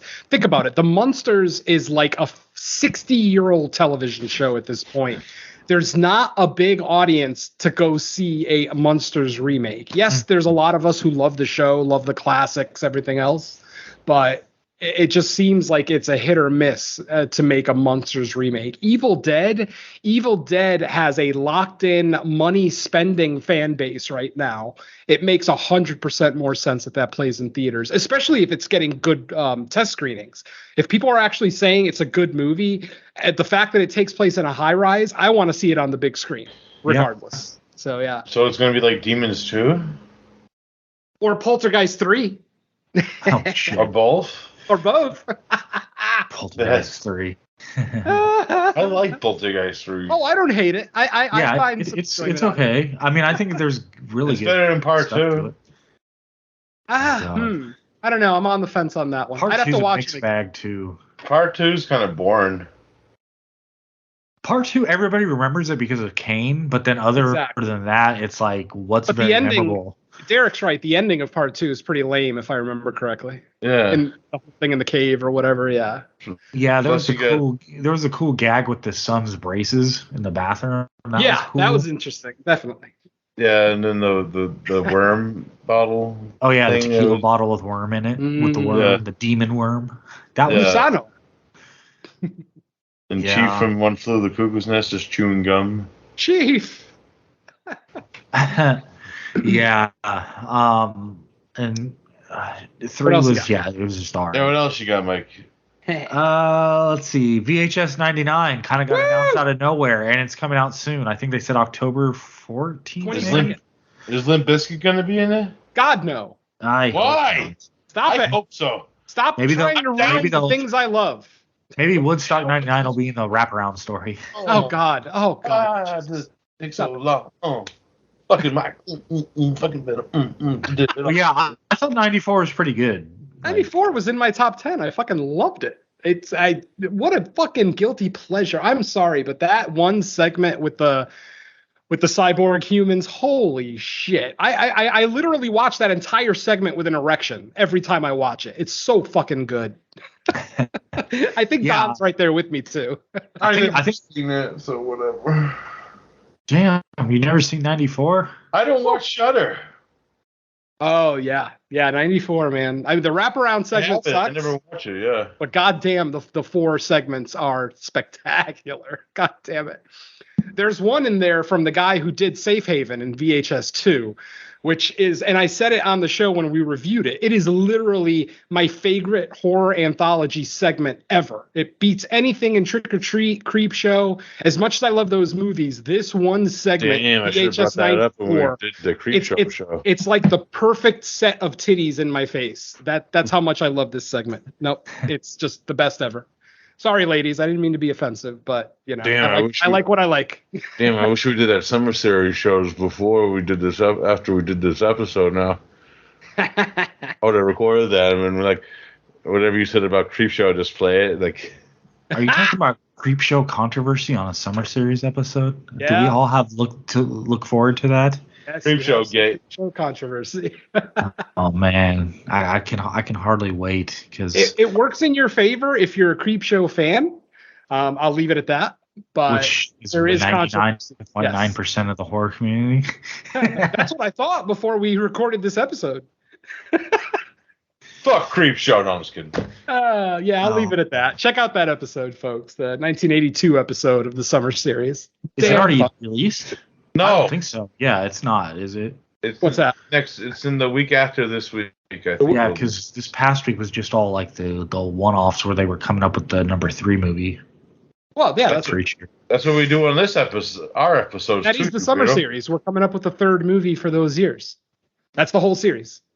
I meant the ones without like the panels and all that, like with the panel of hosts and stuff. Yeah, that's all you're getting this year. There's no what do you call it? Fan panel. There's no art. There's no fucking adjudicators. Fuck that bullshit. Yeah. No, I know there's no adjudicator. I thought there were still some episodes with like an ensemble of hosts. That's all the episode. That's all the episodes, Mike. All episodes is the ensemble of hosts. Yeah, every episode is that. Well, he just released some with like one-on-one people, right? Coming up with thirds. No. No. If he did, it's another series. It's something else. It's not the summer series. The summer series is going to have 5 to 6 hosts on every single episode, where they discuss a particular year, where they're trying to come up with the third best movie, or at least the number 3 movie of that year that's going to go into next year's summer series, when we finally do like the whatever top 100 of all time. Yeah, when we finally kick Creepshow out. Because I just did 1990 with Duncan, which I was not supposed to mention. Obviously now it's out, so I can mention it now. Right. But where I did, you did all the zeros. You did 90. No, just 90. Oh, you were on there? Exorcist 3 were you versus filling Tremors. in for somebody? No, it was just me and him. That's what I'm saying. Like, that's not the summer series. Then I don't think. I think that's something different, dude. Well, no, because he said he was gonna have surprise hosts on like certain ones. Just him coming up with. Surprise? That's a shitty surprise. No, it's a fucking fantastic surprise. Mike's the shitty surprise, huh? It's a surprise if I didn't have to deal with 4 people that would probably get it wrong, and it was just me and Duncan one-on-one. So it was a great. Hey, surprise. for whatever it's worth, for the series that we just did, all 4 of my movies got through, so I'm very happy. Nice. And I'll be back for another year. I'll just keep the other year secret because I wasn't. It was hard not to like mention anything, but he just said it works better if you don't. Now that it's out and released, it doesn't matter. But yeah, he said somehow it works into the fact that can we people stop don't talking know. about this? Because I just want to talk about it and I can't. Yeah. I couldn't even mention I was on it for the past like 2-3 months. Yeah, but I can't talk about our shows. Well, I'm not saying anything that happened. I'm just saying that's what I did. But anyways, okay. We'll move on. If we keep talking about it, so let's move on. I'll move on for your guys' sake, not to pressure or make it enticing. I don't want to get my head chopped off by William Wallace. I was kind of on a follow-up of what we were saying. I wish Prey was getting a theatrical release too. Because I've heard some early good buzz on it, and I'm just like, why would you not put a Predator movie in the theater either? Unless like they just haven't liked the returns on the recent Predator movies, which I have no idea what kind of money they made. The last bunch of Predator movies, and they weren't, and I don't think most of them are any good. So it's not because of that, but Prey. It doesn't matter how good Prey is. If the last couple of Predator movies were bad, people are not going to pay to see this in the theater. It doesn't matter how good. It's the rule of the previous movie. The quality of the previous movie is going to dictate the opening weekend for the next movie. So even though Transformers 2 was a piece of utter fucking shit, it made a bunch of money because the first Transformer was a hit. And everybody liked it, or at least most people liked it. And that's why we have 7 of those movies. Oh, and God, I really fucking hope we're done with those. I'm inking that into the rule book. The rule of the previous movie. Yeah, it's true, man. I mean, at least for theatrical releases. You know what I mean? Dan, did you just come up with a fucking Dave Z phrase? Oh, God, I hope not. He's like, I refuse to go based on the rule of previous movie or previous franchise. Oh, that rule doesn't apply to me. That rule applies to the general audience. Whether the studio wants to invest. Yeah, but most of Dave Z rules do, like the IMDb score. Yeah, no, that's true. That is valid. I just, as a personal thing, I really wish we would have got the opportunity. Because watch it end up being really, really good, and it's like, fuck, this could have been on the big screen. Well, but the fact that we might get Evil Dead on the big screen that's a good enough win for me. I'll take it as a win. Predator, like I said, there's no guarantee this movie is going to be great. The concept is great. I love this concept. I love the prequel thing. You know, I love that he's landing during, Native American times, colonial times, whatever you want to go with. I think it's going to be an awesome background setting. But the quality of the film can't be dictated on its concept. unfortunately. So we'll have to see. Yeah, and they have a good director too, which I like the guy. 10 Cloverfield Lane guy who's directing it. I mean, I'm hopeful. I'm hopeful it's going to be good. I'm actually excited about it. Because I was a big fan of Mohawk, that Native American. The T. Geegan movie? Yeah. Yeah, from a couple of years ago. I love that movie. So, I've kind of noticed with stuff like Brimstone that I'm kind of liking that era, horror films set in that era, be it, Native Americans, cowboys, colonial times, whatever the case may be. So, like I said, I'm excited for it. I'm cautiously optimistic. But as far as a theatrical release, I can't imagine with the lack of success for the last couple Predator movies. Yeah, we won't see a lot of Fox movies in theaters for a while, I think. Yeah, they can stream them. They're happy. Yeah, they're getting their money one way or the other. Yeah. I think it's for me personally, I think it's a cool concept. I prefer that they're kind of going back to what seemingly is more of an original concept Predator versus it's new, so it's got to be bigger and better because that automatically makes it a cooler movie. When I'm like, no, it doesn't. But the Iron Man Predator movie, that was fucking terrible. The Keel, that fucking shit was fucking dumb stuff. All right, and the last news item I have. Robert Englund. Yes, possibly, but no guarantee, but probably. And this news item, it hit back when I think not originally going to record, but one of our move dates. But it's about Blumhouse supposedly looking to go acquire the rights to Friday the 13th and Nightmare on Elm Street because now that they put out, they put out financially successful Halloween movies. So what do you do next? Go buy up rights to other slasher franchises that Mike Flanagan buried long ago. Dude, don't say that, Derek. My nipples just got hard. Don't do that. Michael Flanagan doing Friday the 13th? Are you kidding? I would camp out to watch that. I want to see the Mike Flanagan Old Man Krueger movie with Robert Englund and Old Man Krueger. I'd be down. Absolutely. Krueger prequel. We need your help, Freddy. Like you did in the 80s when I killed all those kids. I honestly think that's the only other thing to really do with Nightmare on Elm Street is the prequel, like a Fred Krueger movie of him actually being the child killer and the trial and it's all a matter that of stuff. how interesting that movie would be. Part of what makes Freddy is the whole dream thing, and that'd be like just watching The Town of Dread Sundown.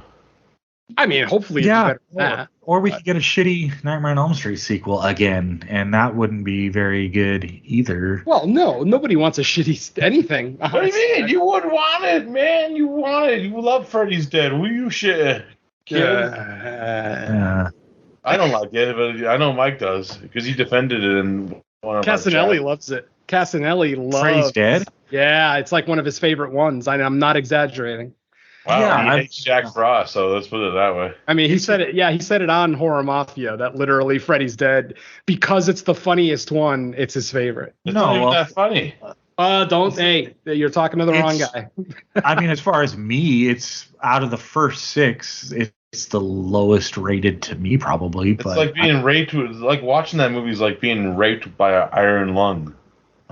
Yeah, just everything in that movie that tries to be funny that isn't. Just I just roll my eyes. There's a couple of things in there that are decent. I did like the sound kill, when he does the banging of the pipes with the kid. Oh yeah. I thought that was decent, but I mean, there's not a lot of good quality in that movie. Poor Yaphet Kotto. There you go.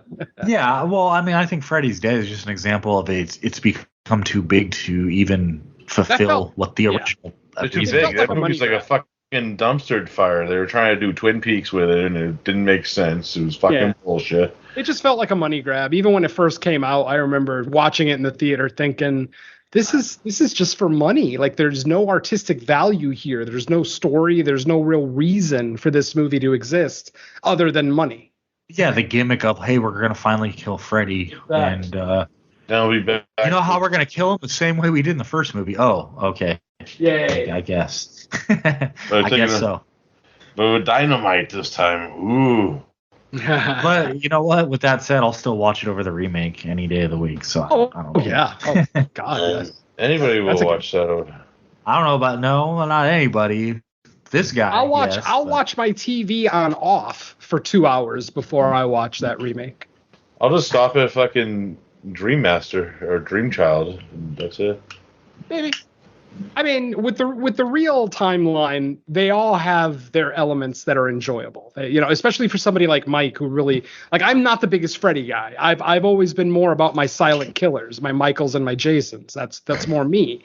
But my wife is on the same team as Mike. My wife is definitely Team Freddy.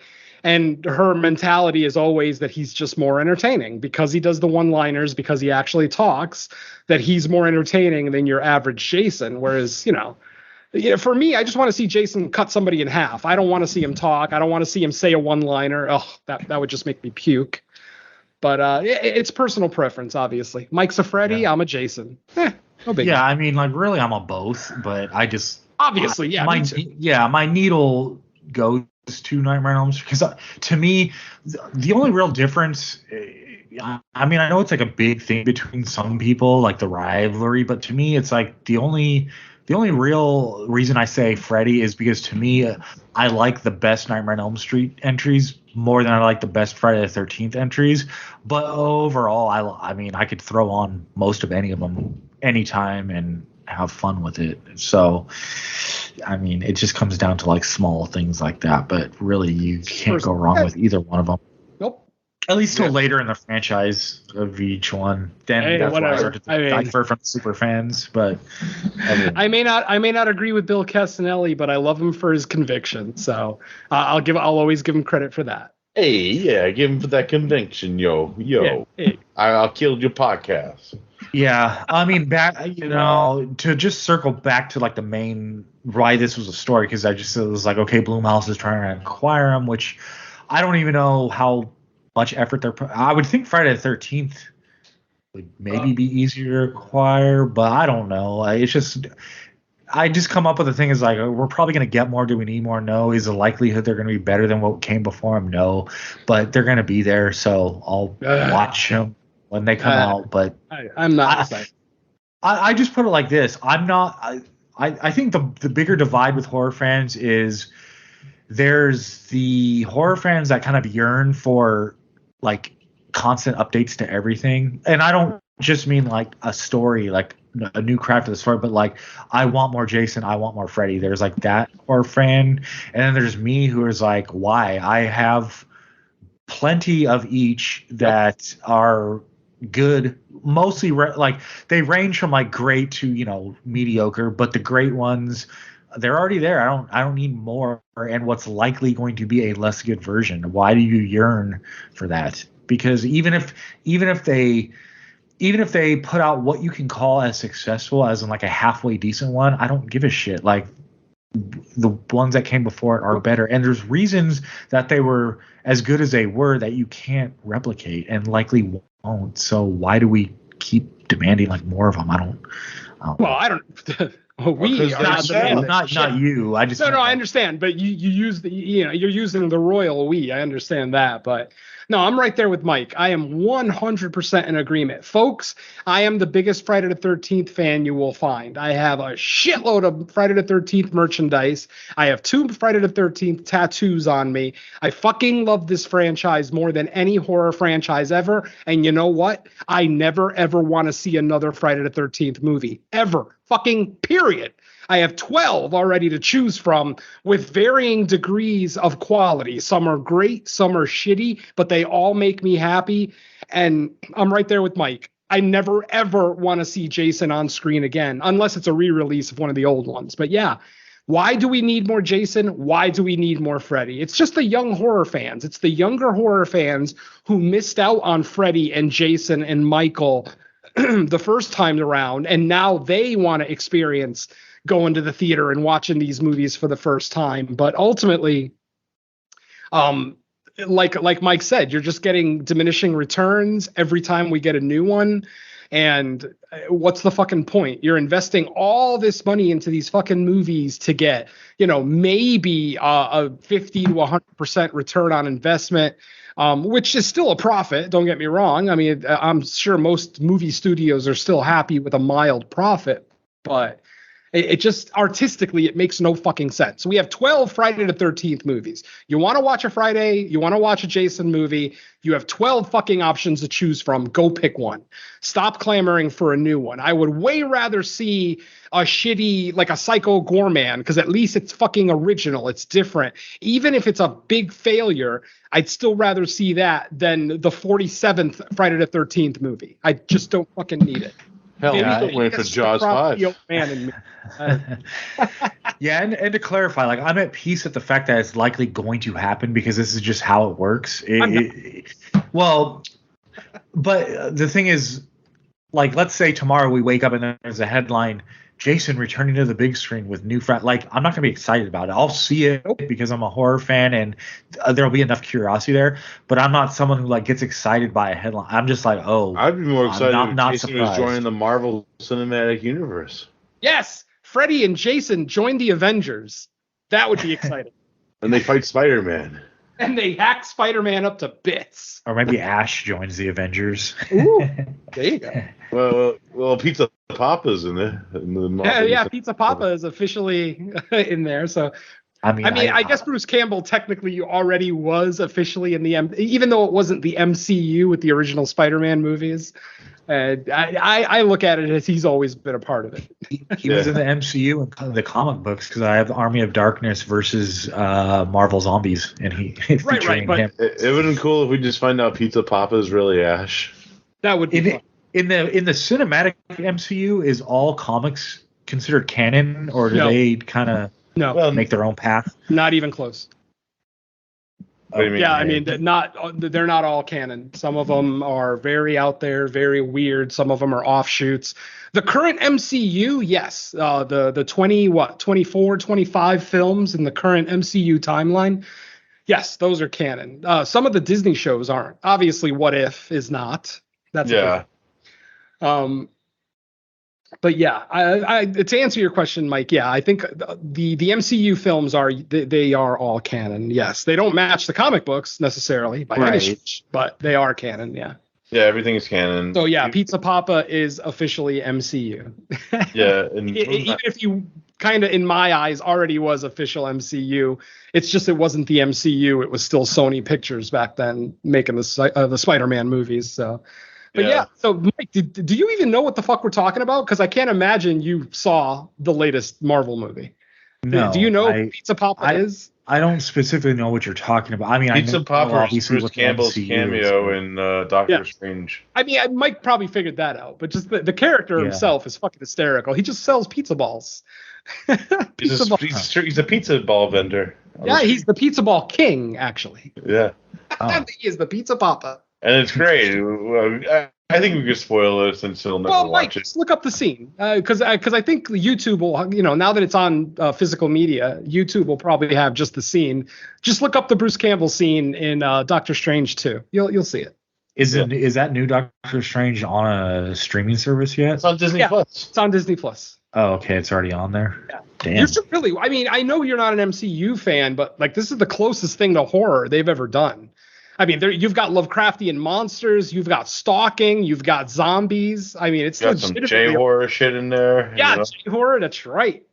So is it easy to invest in the story without like reference from another 10 not movies? Really, but I mean, I don't think you care about the story that much anyway. Yeah, not really. If you were interested, I probably would watch WandaVision so you know what certain things are in the movie. Yeah. But I mean, that's a series too. That's a 6-episode series. It's the only thing where you get to know some just of character choices in the movie. Yeah. Catherine Hahn's in WandaVision, isn't she? Yeah, she's awesome. Fucking hot as shit. She's fucking spectacular. I want to fucking hate fuck her in that movie. So. Oh, I mean, I'm not even talking about her looks. I think her character was fucking awesome. I can't wait for. Yeah, I can't wait for her. Her Yeah, show. I think she was the highlight of the show. Agatha Harkness was the fucking highlight of WandaVision.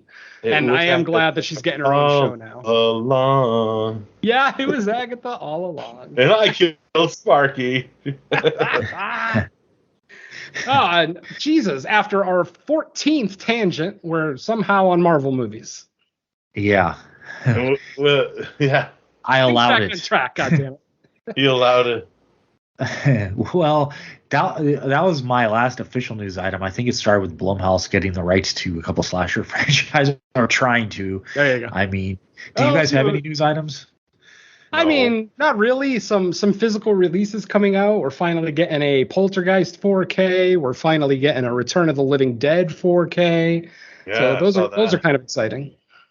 Yeah, for us physical media collectors, yeah. Day one buy with that one. Oh, for Return of the Living Dead, both of them. Yeah, for me, they're both day one buys. I unapologetically adore Poltergeist. I know it's not like a hardcore horror film, and there's always the controversy of who actually directed it, blah blah blah. But I fucking love that movie. I think it's a Toby great Hooper directed it. And Toby Hooper 100% directed it, and I want to anybody who says Spielberg directed it, I want to kick him in the fucking throat. But it's usually over the internet, so I can't do it. Well, let's invite to the show. No, I don't even know who says it, so I wouldn't even. Oh, we're getting a 4K of Fargo too. Wow, holy shit! Yeah, that's right. I forgot about Fargo. See, you guys are turning me into fucking physical media. 4K Bill and Ted's Excellent Adventure. Oh shit! I already have that. They're doing another 4K because I've got a 4K steelbook already of that one. See, I went and bought the Clockwork Orange 4K, and then I found out there's like a Stanley Kubrick collection, kind of like Alfred Hitchcock, and I was like, shit, what's in it? I should have just bought that.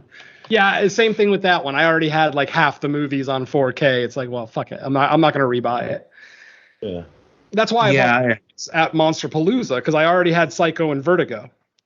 Oh, now they're releasing a fucking Halloween fucking 4K. Fuck you, Halloween 4K. Yeah, Halloween Kills is getting a second 4K release. Now it's going to be in a steelbook. God damn it. That's already the third or fourth release of Halloween Kills. No, fourth, because they had the special edition. They had the director's cut.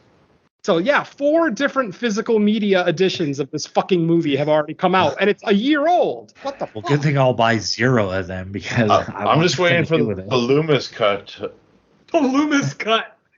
It's all Loomis' scenes. I might actually buy that one, because I actually thought the Loomis impersonator was like one of the best parts of the movie. Oh, all the 70s. Did he kill again? Awesome. I bought the first 3 on 4K, and then I'm like, that's all I care to own from this franchise. Now, in the past, I've had like the whole franchise on DVD and stuff, but as far as like upgrading each step of the way, I'm like, no. When it comes to 4K, so here's the thing. Back in my collector days, I was probably like most collectors, where you're pretty completist, even if you're not particularly a fan of like every entry in a franchise. I just had it in me, like, it doesn't matter if it's a franchise and they're all out, I have to get them all. But with 4K, I'm like, nah, fuck that. If with Halloween, for example, I like the first 3. I don't think all the rest of them are trash necessarily, but they're nothing that I think most of them are the ones that people rate high, like 4. I don't understand why. Shit. So 1 through 3, I actually like a lot. So I'm like, I'm just gonna get the first 3 on 4K, and then I don't care about the rest. So that's how I'm playing it with 4K. So I'm kind of like leaking into being a collector again, but not the way I will. I'll never go back to like how I was in my teens and 20s.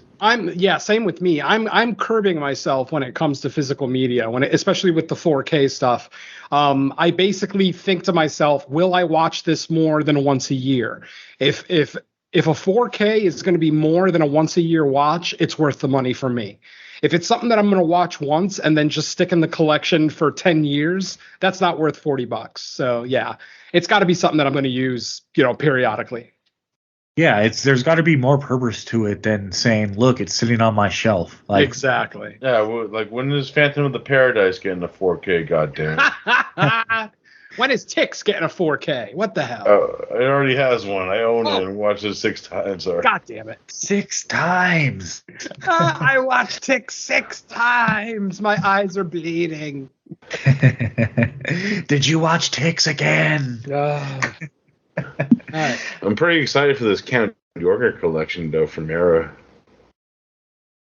I kind of want that Ray Steckler collection. Yeah, that one looks Incredibly pretty nice. Strange Creatures. Oh, I like Ray Dennis Steckler movies, man. Sometimes they're so bad, they're entertaining. Have they ever put out like a William Castle box set, or is all his stuff? Oh, hell just yeah. Yeah, I own 2 William Castle box sets. I was going to say, they've from done Indicator. multiple box sets, yeah. The only thing is because, most of Indicator's stuff that's in the UK is region free. Some of the William Castle discs on the box set are Region B, so you'll need a Region B player. But it's a nice box set, you know, in that sense. But fucking, what was I gonna say? Yeah, you know, there's a lot of like, it's cool to see like these UK companies coming to the US. Like 101 Films released the last broadcast, which I just picked up recently. I should have talked about that when I watched that. There you go. And they're releasing Ghost House on Blu-ray. Ghost House. No, Ghost Watch. There you go. Ghost Watch, I'll buy. Ghost House, not so much. I already own Ghost House on Blu-ray. That's the actual movie where Salva raped that kid, right? Oh, that's Clown House. Clown House, my bad. Ghost House is the Lindsay movie. That's right. That's the one with the doll, right? In the attic. The weird kid with the doll. Stupid song. The stupid. Yeah. That's right. Shit, Clown House. I think I had that one on VHS back in the day. It might still be sitting in a box somewhere. Clown House is the most overrated fucking movie ever. I've only seen it once. I don't remember liking it all that much. I don't remember it being like anything of interest. The only reason why they talk about it is because that thing happened on that movie. Yeah, it's got a notorious history more than a quality history. Yeah. Yeah, it's true. All right. Give us Sam Rockwell, I guess. I don't really have a specific burning question for this episode. I kind of feel like we did a couple of them within our news items. Well, it was originally going to be Nope. You're going to talk about Nope, but... Yeah, I could Nope, like a Nope Redux. Because I wasn't sure if Venom was going to bring up Nope in what we watched, so I didn't want to label that as the burning question or anything. But have you seen it again since we did the fresh cuts? Yes. Or I saw it one more time yesterday. And has your feelings on it shifted either way? Like as far as how good? Or every time I watch it, it was like it was an 8 after I watched it the first time, an 8.5 after the second, and now it's sitting on like a 9 out of 10 if we were to rate our movies. But yeah, see if we did rate, I probably had it around an 8 after my first watch, and I've only seen it once, but I feel like just the conversations I've had about it, even with people that liked it less than me, it's kind of reinforced why I liked it, and I can't imagine it not going up. Like, there's no way it's going down, but I would think on a second watch it's going up. Especially because on the second watch, I noticed so much more. The first time I watched it, I didn't realize that the girl with the deformed face at the rodeo was the girl from Gordy's house. I didn't realize it on first watch. I don't know. I think because when I saw it the first time, it was opening night and there were people talking. So I might have missed something. Like I think I missed his introduction when he actually says, the first love of my life. Like I don't think I actually heard that the first time because people were talking. So I'm definitely glad I went to see it a second time.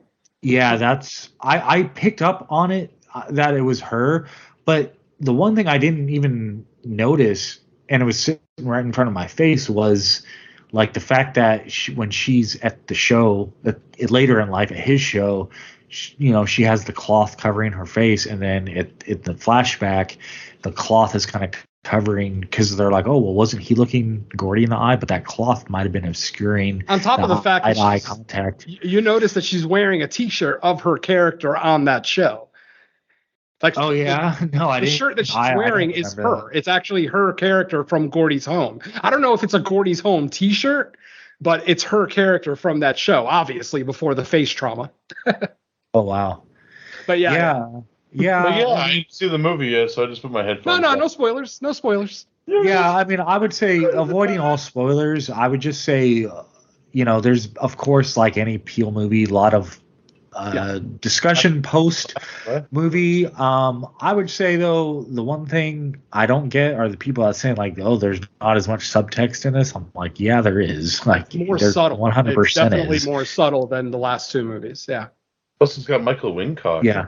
But there's absolutely 100% just as much social commentary in this as in Get Out. It's just with the Get Out and Us, it's more on the surface. It's more slapping you in the face. Whereas in this movie, it's not slapping you in the face. Like, I mean, one of our co-hosts on the show actually said he didn't see any social commentary. And that's more a credit to Peele than anything else. The fact that he is able to kind of mask the social commentary that's in there. But yeah, there's definitely a lot in there. I mean, we talked about it on Fresh Cuts, and I feel like I still only scratched the surface. Because I had only seen it twice when we talked about it on Fresh Cuts, and god damn it, I didn't even talk about my favorite fucking scene. My favorite scene in the whole goddamn movie, my friends, it literally rains blood in one scene. I'm not going to talk about the context of it, why it's happening, blah, blah, blah, but there is literally a fucking raining blood scene, and I love raining blood scenes. One of the reasons I love Evil Dead Remake from 2013 is because of that goddamn raining blood at the end. But yeah, I totally forgot to mention that in Fresh Cuts because that scene is so fucking tense. So good. Yeah, and so there was that, and like the other big thing I'm hearing is like, what was the purpose of the flashback that didn't fit with it? And I'm like, no, it did. Like it's 100% aligned, and to me it further reiterates what the main subtext and theme of the movie is. Like that's why that flashback's there, and why I think Peele chose to put that in there. Outside of just like the exposition we get from whatever the character's name was, because he kind of gives us like a vague run through of what happened, but I think the actual flashback to the incident really punches it and really shows you what the kind of theme they're going for in the movie, and in a couple different ways. And I think that's why Peele operates the way he does. I generally don't like to disparage people for their opinions. Everybody's opinion is valid. But the people who are saying that the Gordy flashback has nothing to do with the rest of the movie, I'm sorry, my friends, but you 100% missed the point. You 100% missed the point and the parallel between Gordy and Jean Jacket. If you don't see the parallel between Gordy and Jean Jacket, I mean, that's fine. Again, I'm not disparaging anyone. But if you're going to sit there and make a factual statement like the Gordy flashback is pointless in this movie, I'm going to be the first one to jump in your face and tell you no. Let me explain the 6 fucking reasons why this scene not only fits the movie, but is 100% necessary. This movie is not the same without that Gordy flashback. I'm sorry. It's just 100% not. So, my friends, enjoy the movie as you will. I mean, if you hate it, you hate it. There's one podcaster that I very much respect. I love him to death. And he did not like this movie. And he's one of the people that said he didn't understand why the Gordy scene was in there. It doesn't mean that I suddenly hate the guy or that I'm going to make fun of him. No, it just he didn't see what I saw. And it's unfortunate because I feel like if he would have made that connection, he would have enjoyed the movie more. And, Well, Venom, you gave us another rule, the rule of 6 reasons. If there's 6 reasons why it matches, it has to be true. The rule of 6 reasons. Dave, make sure you copy that. The rule of 6. If Venom can come up with 6 reasons for something, it's fact. Oh, God. I could definitely come up with 6 reasons. I mean, the parallels are too much. The parallels between young Ricky and old Ricky, the parallels between Jean Jacket and Gordy, the parallels between the dad character on Gordy's home and adult Ricky. I mean, the parallels are just all over the fucking place. These all the characters' names? Huh? Are these all the characters' names? Ricky. Stephen Yuen plays a Asian child actor named Ricky. Or, he's an adult now, obviously, but he was a former child actor, yeah. And it plays a big part into, like, what's happening in the movie and, the whole concept of spectacle and everything. Oh, okay. God, Derek, go see Nope. gotta see it. I'm gonna try to go see it next week. I'm off like Thursday, so I'll probably try to go see it then. And Hell shit, yeah. if you don't like it, I'll give you your money back. Hey man, I I've made you said that cry before. already. I made you cry already this past 2 weeks. Oh, I know. But I've made this claim. I've made this deal with people before in the past. I tell them, watch this fucking movie. If you don't like it, I'll pay you back your money. Guess what? I've never had to pay anyone their money. So let's see if Derek's the first. Well, you guys already owe me for the sadness. Whatever. Wait, what? You didn't like the sadness? No.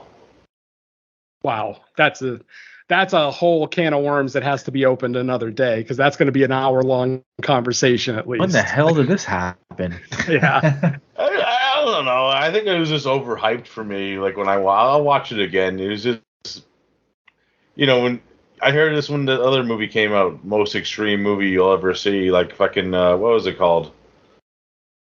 It was a Chilean movie too. Yeah, but that was hyperbole. I don't feel like it was hyperbole with this movie. Yeah, I agree with the statement. After watching the film, I'm like, you know what? That was the most depraved zombie movie I've ever seen, because I can't think of worse. I can't think of a worse one. So for once, it wasn't hyperbole. At least I thought so. Yeah. I'll give it another watch. Ultimately, to each his own. If Derek doesn't like it, it's not a big deal. No, it's just it just seemed like a standard zombie movie for me. It wasn't, Yeah. I need to watch the zombie movies you're watching if the sadness is standard. Yeah. Holy shit.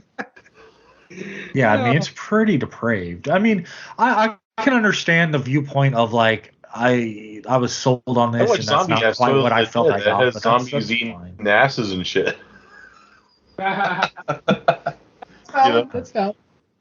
Yeah, I think that saying that something's not quite up to the level of what you was suggested, that I think that is valid, but that's different from saying I didn't like it.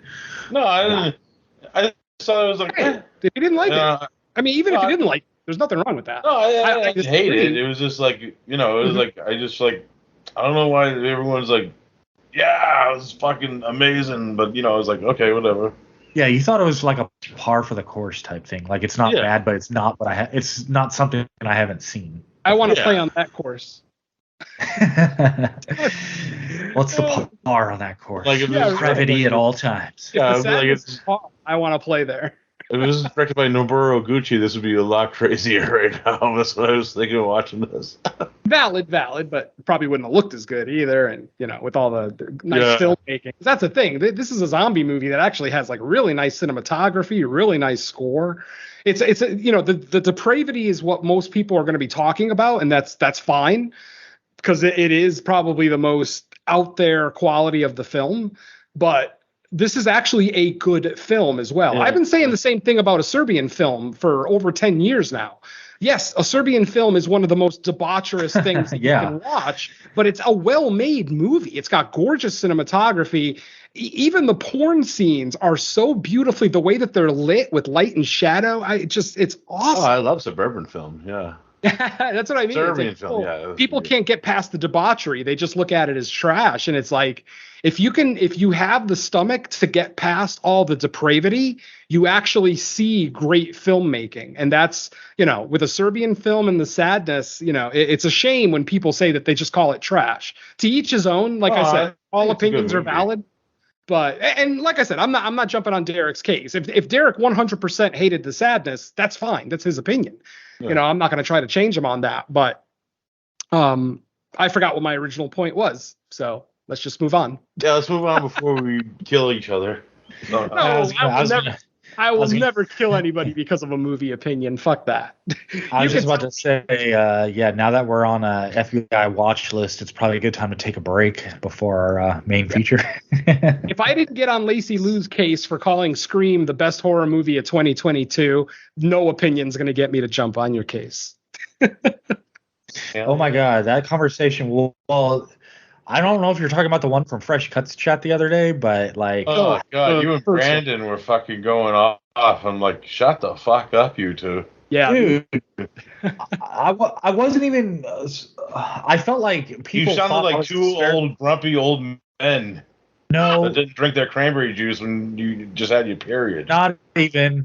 No, that's not even true. That I will not own that. All I will say is my two main points was I wasn't disparaging Scream at all. In fact, I was saying the he was opposite. defending it more than anybody. I was saying that Scream 5 was good, but in a year that could be considered your number one, to me that tells you that the year overall is just not great. But because like it was a whole roundabout thing that got diluted because once everyone started jumping in. But anyways, I wasn't even trying to disparage the movie. No, not at all. I didn't hate the movie. We've already had that conversation. I didn't hate the movie. But for my money, we've gotten the same Scream movie 5 times. I know Scream fans will jump down my throat for that, but it's just how I see it. All right. I watch them. They're all the same shit to me. A stupid person killing for a stupid reason. No killer in this series has ever had a valid reason to do the things that they're doing. Not a fucking movies one. made them do it. Yeah, it's just ridiculous. Yeah. So, you might want to talk shit about 80s slashers, cheesy slashers, but at least those killers had legit reasons to kill. Yeah, it wasn't just because the internet told them they were stupid. Yeah. No, okay. So now that I had a minute to actually collect my thoughts on it, because I wasn't even sure this was even going to get brought up. I was talking about Scream. I was talking about every movie you guys were mentioning. No. But what you said kind of goes back to it all. It kind of started because I was just making an overall kind of comment on 2022 so far, and I was like, to me it's kind of similar to last year, maybe a little less good. And then I can't remember if it was Dan or Lacey that jumped in. It's like, well, instead of saying this, be glad for what we got. I'm like, well, I'm not grateful, but I was like, that's what we fucking do. Well, I think what they meant judge the movies that are coming out. I made a joke. But here's the thing: it was just hard to go see movies in theaters and to begin with, too, because of the pandemic and shit. Yeah, well, get me back to the theater with good shit then, not media. But anyways, what kicked it off, because I made it was just a joke. I was like, well, of course, Lacey, you're going to think this year's better than last year because of Scream. And just the fact that Scream came out this year, the rest of the movie or the rest of the year could be shitty, and you'll probably say 2022 is a better year. But it was a joke. I was just joking with her because we all know her love for everything Scream. But I think she took it serious. I was literally trying to say that I would make the movie or the year better, but no, I was just joking with her because anyone that's a super uber fan of something specific, everyone teases them for it. That's just how it goes. So we know she's a uber Scream everything fan. So anytime people have the opportunity to make a joke about 2022 is the greatest year to be a nerdy fan. We got fucking Obi-Wan Kenobi back. We got Professor X. And I cried. We got the X-Men theme in a few properties already. It was amazing. Yeah. No, I agree with Derek. It's definitely more a nerd-tastic year than it is a horror-centric year. Yeah. I personally don't like to get in that conversation. This year's worse than last year. It's like, I love horror. I just want to watch horror movies, and I appreciate when I have new horror movies. Are there as many 10 out of 10s this year than last year? Actually, I think I'm right around the same number, but that just is because there haven't been that many 10 out of 10s, honestly, over the last few years. But to me, I don't like looking at a year, especially when we're only halfway through the year and saying, oh yeah, this year is shit compared to last year. I don't think this year is that much worse than last year, honestly. Yeah, but that's what I agree. But that's once I could actually make my comments in that thread, that's what I said. I was I'm not. And I even said my direct follow-up message was, well, we're only in halfway through, and I already know a list of supposed hopeful movies that are still coming out. So I was like, we got 6 months, and by the end of it, I could have a totally different opinion of the year overall. But I think I was just mostly taken aback by people saying well, why are you talking? And I was like, because we're fucking horror podcasters. That's what we do. Every movie that comes out. Yeah, I think it's a little different though when you're doing it on a public forum versus if we're talking amongst ourselves on a show. it's a little bit different. I mean, like, like even me, I'm trying not to, like, some of those fucking people in some of those groups are fucking hardcore. Some people get that's why defensive. I barely even post in those anymore because I just can't deal with it. Some people because there's too much narrow one track toxicity fucking bullshit, and I'm sick of it. I wouldn't even go so far as to say toxic. It's just misunderstandings. People, when you say something bad about a certain movie, fans of that movie are going to come out of the woodwork and attack you. Whether what you're saying is factually true or not, the fans of that franchise are going to come out of the woodwork and start flaming you. And, it happens. I wasn't necessarily saying that Scream was a bad movie in that chat. I do question a horror podcaster saying that it's the best horror movie of the year. Now, obviously, we all have our personal favorites, and that's kind of where that conversation veered off to. Best versus favorite. Favorite versus best. We do it all the time, yeah. Like, if you want to say Scream is your favorite movie of 2022, that's fine. That's a factual statement that I 100% respect. But if you say that Scream is the best horror movie of 2022, then I'm going to get on my soapbox. Sorry. Yeah. No, I get it. I'm just getting at that point in age where it's like, I don't want to fucking argue with these people anymore. If they like what they like, they like it. It's whatever to me. Exactly. I'm just like Mike. I like talking. I think I'm turning to Dave Z as longer as I do this more, I guess. Well, we all are. We're all turning into crotchety old men. That's fine. But yeah. Despite, any animosity that may have been perceived in that conversation, I love Lacey Lou to death. Oh, I don't think there was any animosity, which I love. That's why I specifically. Yeah, I love it. But I almost realize that in a text, context is very hard to perceive in a text. So when we're in one of those group chats and you say something bluntly, some people might perceive the attitude that you're adding to that statement. You know what I mean? Like, they're going to think that you're being more aggressive than you actually are. Plus, it reads, in text, it reads differently than if you would say it out loud. 100%. Well, Derek gets it, yeah. I agree when it comes to... So the reason I specifically talk like that in our chat threads and not, posting it to the public is because, for the most part, all of us in the chat, we know each other well enough where we probably know half the shit all of us are going to say... that chant or chime. I know pretty much what his attitude is going to be on things even before he says it. And yeah, he just reiterated when he said, but I'm almost laughing at it and not taking oh, this is a serious, I don't think anyone was angry about anything in there. I think it was everyone just starts going. But to me, that's more of a safe environment to go at each other, not aggressively and in mean-spirited way, but we're free to kind of have those arguments where if I make most of my comments were just about most of my comments in the chat were yeah, Beast will probably be my number one movie this year because it's a Killer Lion movie. It has my boy Idris in it. That's the reason I choose not to make those kind of statements on the Joe Bob group page or formerly, what the fuck is it, Shockwaves back when, that's why I didn't post there because I was like, no way, I'm not going to deal with the bullshit. The group probably I feel like the people in our chats, even if they think I'm a moron for my opinions, at least I know that's where it begins and ends. It's no one thinks talking our opinions. No one thinks you're a moron. Everybody thinks you're an asshole. That's different. Well, okay, yeah. If you combine the two, I'll gladly out.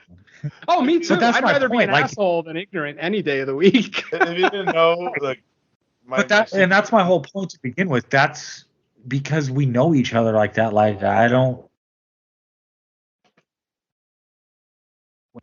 I don't dwell on it for the next 48 hours. Right. Oh no, Venom said this. What does it ultimately mean? It's no, I don't care. We're all the problem cool, is that cool with each other.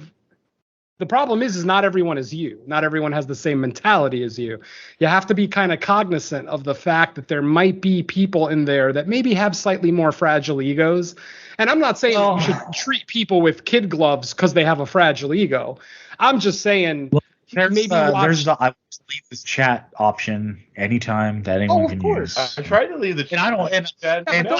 Don't do that either. Don't be that guy that says if you don't like it, get out. That's like somebody saying, if you don't like America, get out. It's a silly statement. Yeah, obviously. And I would, and I don't want to paint the picture of our chat. It's not some crazy, like, over the top, anything goes. I'm just talking about when we just argue about horror. Like, that's all I mean by that. And it was, but yeah, ultimately, I have never told someone to leave anything. No, never, really. Never. The option is there for them, because I feel like anyone that wants to should be able to. But I've never been like, you're out of here or banned or anything like that, because I've never really had interaction with anyone that's ever been to that level where I thought someone needed to be banned, I have, but that's different. That's a story for another day. Yeah, and that's not to take away from anyone else's experience. What I usually do is just give people times out in some chats when it's getting too fucking, in a certain chat that me and Venom are in. Oh, yeah. I mean, there have been plenty of times I've muted a chat just because 2 or 3 people are arguing, and it's meaningless to me personally. So it's like, well, I'm just going to mute you. You guys have your argument, blah, blah, blah. Sometimes I mute chats because I don't know why the hell I'm even in there. And I'm like, I'm getting notifications for this chat, and I don't know what people are talking about, why I'm even in here in the first place. Mute. Yeah, exactly. That's just to save me from, like, the notifications. Not even against anyone that's in the chat, right? For tangent number 17. Yeah. Our burning question was about Mike. We can't keep on track with anything. We're a mess, guys. Yeah. What is going on? I'm not even drunk. I'm fucking straight sober. What's going on? Well, yeah, here will be our hard break because my freaking beverage is empty and I need to refill it. So we will be back with this episode's movies, which I never even mentioned, but they are. We never mentioned it. Almost ever, yeah. So old school haunted house movies coming up after the break. Whoopee! Yay!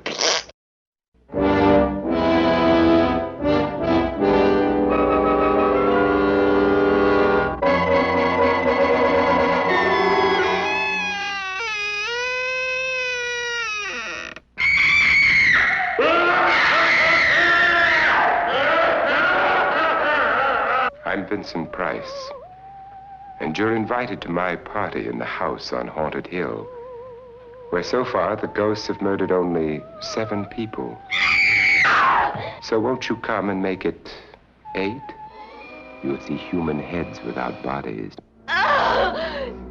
Mysterious pools of blood dripping from the ceiling. The walls move slowly in against you. Don't try to escape, you can't.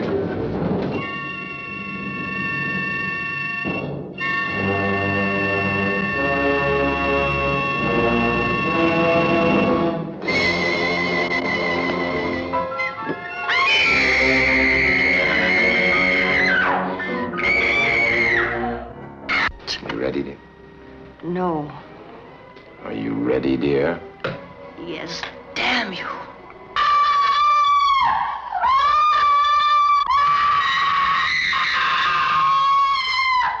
The ghosts are waiting, so won't you join me in the house on Haunted Hill? Hurry, or you'll be late for your own funeral.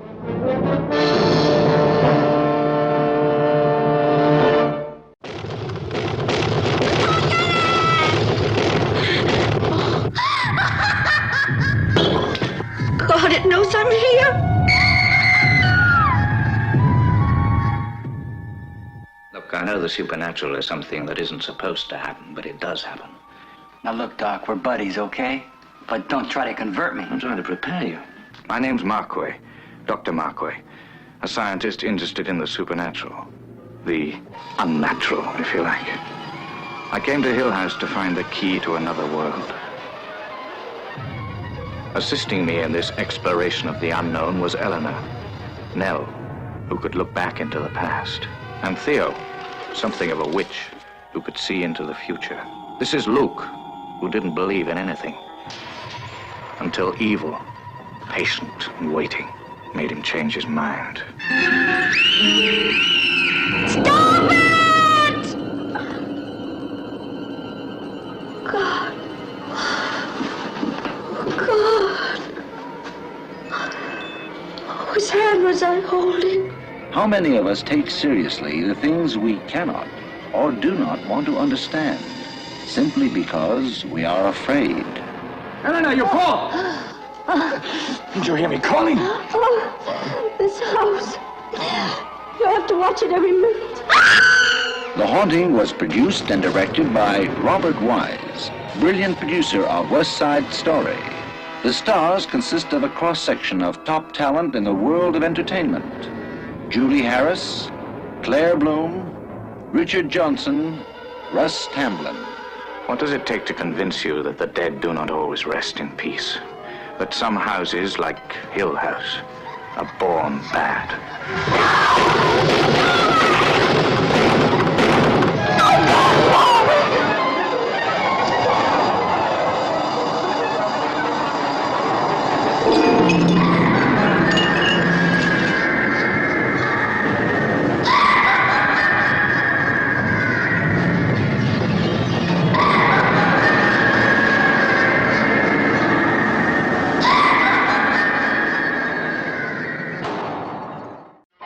Yum, yum.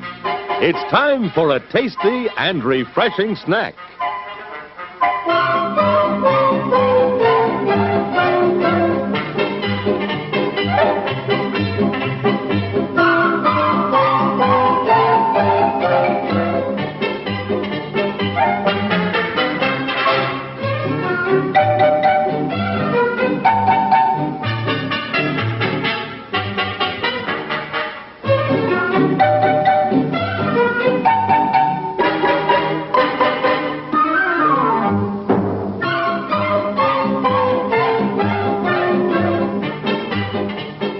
Promise to satisfy your hunger, your thirst, your sweet tooth. So visit our refreshment center now. Let's go!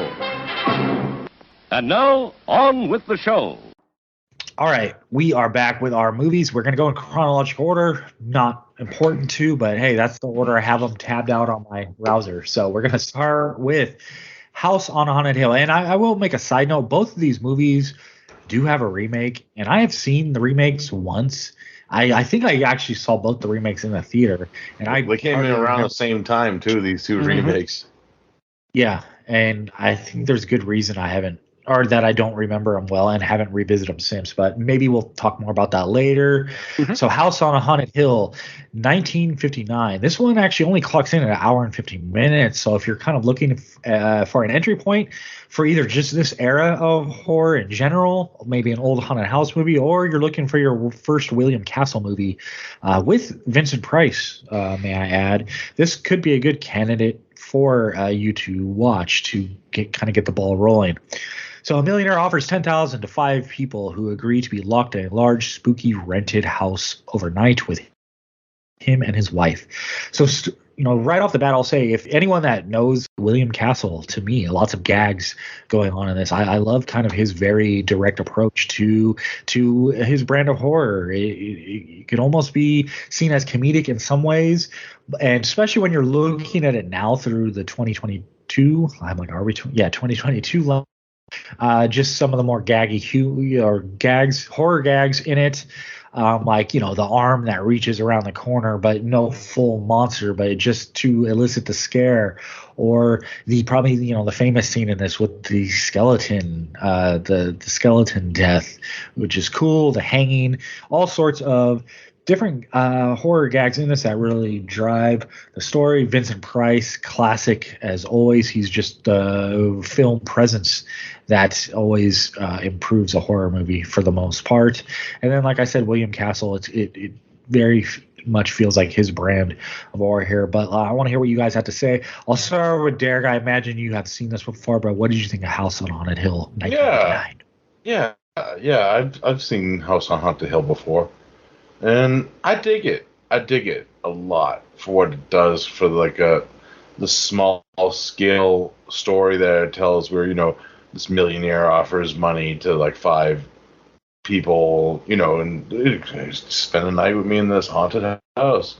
And I like the melodrama that happens. It feels very soap opera-ish with the fucking wife and him fighting all the time, But then the plot moves along like a pace, and you meet some fun, quirky characters. My favorite has to be Elijah Cook Jr. in this movie, who plays the man who you know, he survived in the house. You know, he's like the guy who owns the house, Winston Watson. Yeah, Watson. Yeah, he's pretty fucking fun. I always like that guy in movies, though. He's a pretty fun character actor. And Vincent Price is great in this too. You know, and the lady who plays his wife, Carol Omart, I want to say, is her name. She's fun too. She's, you know, they have fun chemistry, you know, back and forth. And, you know, the story's pretty standard. You know, it has like that offbeat, you know, where you get with a lot of William Castle movies. The one downside that I do have with a lot of William Castle movies is I think, like, especially with like the way that he does gimmicks, this movie would work better if you actually did see it in theater with the actual live gimmick. I kind of learned that when watching The Tingler recently. And, you know, the gimmick of that, you know, there's a scene where the screen grows black and it's supposed to be the Tinglers, you know, fucking attacking you in the theater and you get like electric shocks coming from the seats. It plays a little bit differently, and, you know, when you're watching it at home with that effect not happening to you. And, you know, it would have been cool because I did hear about this. Like, they actually had like a skeleton prop that flew in the theater. And, you know, I do wish I got to experience that part of like the William Castle lore. But it's a fun film, and I really enjoy it. Cool. Yeah. Sorry, I was on mute a little longer there because my cat like woke up from a dream or something. Started meowing. I was trying to avoid that getting on the microphone. Venom, House on Haunted Hill thoughts? Oh yeah, I love this movie. This is an absolute classic. Very first time I saw this was on a Halloween night. I want to say it was sometime in the early 80s. Probably would have been like TNT or TBS, one of those Ted Turner stations that would do the Halloween marathons all day, October 31st. I remember this coming on and, you know, knowing I had never seen it, went ahead and watched it and had an absolute blast. Now, I will fully admit that I didn't even think this was a horror movie the first time I saw it. I thought this was a legit comedy. And again, it's just, you know, my uncultured eyes, you know, still kind of a young, you know, I was what? I would have been like 11 or 12 the first time I saw this movie. So, you know, I had seen Vincent Price and stuff like A Comedy of Terrors and some of his more comedic roles. So when I saw this and like I saw the interaction with him and his wife, you know, the silliness of like Lance getting knocked out in that empty room and, you know, grandma on her new pair of roller skates. I just remember thinking this was a comedy the first time I saw it. It wasn't until years later that I really saw it as the horror film that it is. It does still have a lot of funny stuff in it. I mean, discount Dick Miller, Watson Pritchard is damn fucking hysterical throughout the whole movie. Discount Dick Miller. Discount Dick Miller. Because I honestly thought it was Dick Miller one of the first times I saw the movie. And when I realized it was Elijah Cook, I'm like, oh shit. This would have been like 10, 15 years ago. But yeah. Probably one of the most entertaining characters in the movie, next to Vincent Price, of course. But yeah, the movie works great as a little haunted house movie. I've always kind of been on the fence on, and I think that's kind of William Castle's intention too, on whether this house is actually haunted or if every single thing that happened in the film was man-made, you know.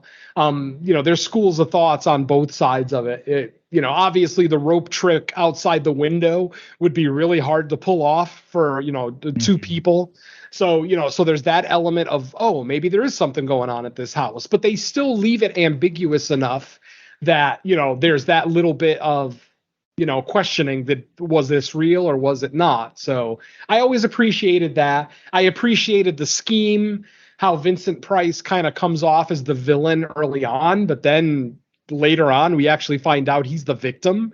He's obviously a savvy, swarmy, kind of douchey victim, but he still technically was the victim. So, I think an unintentional laugh for me this watch around was after the skeleton pushes her into like the acid bath or whatever. Yeah, pushes her.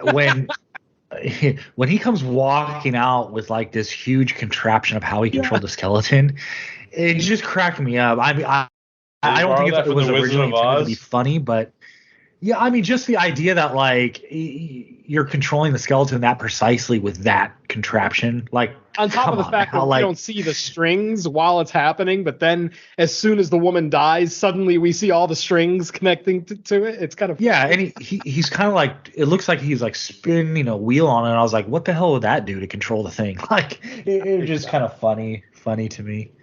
And that's valid too, but that's kind of what's cool about this movie is that literally right after killing the most attractive character in the movie, we're laughing because we see Vincent Price come out from the woodwork with his remote control for his skeleton. It's like, what the hell did I just watch? I mean, the first couple of times watching this, it was a little bit of a surprise. Especially, the fact they were able to pull off the hanging gag and then, the outside the window gag, all of that stuff. Obviously, everything that the caretakers did, roller skating grandma and creepy grandpa, everything that they did had to have been at the request of Vincent Price's character. So, I don't really look at them as being, aggressively, trying to hurt anybody in the movie. I think they're just kind of, they're the staff of the house and the house is being rented. So they have to follow the instructions of the person renting the house. So it makes sense. Yeah. But this is an annual watch for me. I watch this every October, whether I watch the straight version or the Riff Tracks version or the Mystery Science Theater version, whatever the case may be. I definitely still watch this every October. It's just a favorite of mine. It's comfort food. It's not scary in any way, shape, or form. It has its comedic moments. It has its tense moments too.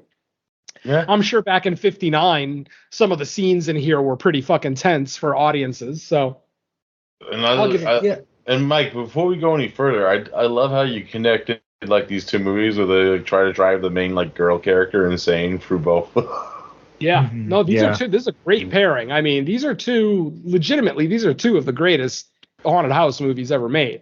I know you can make an argument for House on a Haunted Hill being a little bit comedic with the William Castle element and the gimmicks and everything else, whereas The Haunting comes off as maybe slightly more serious because there's almost no comedy in The Haunting.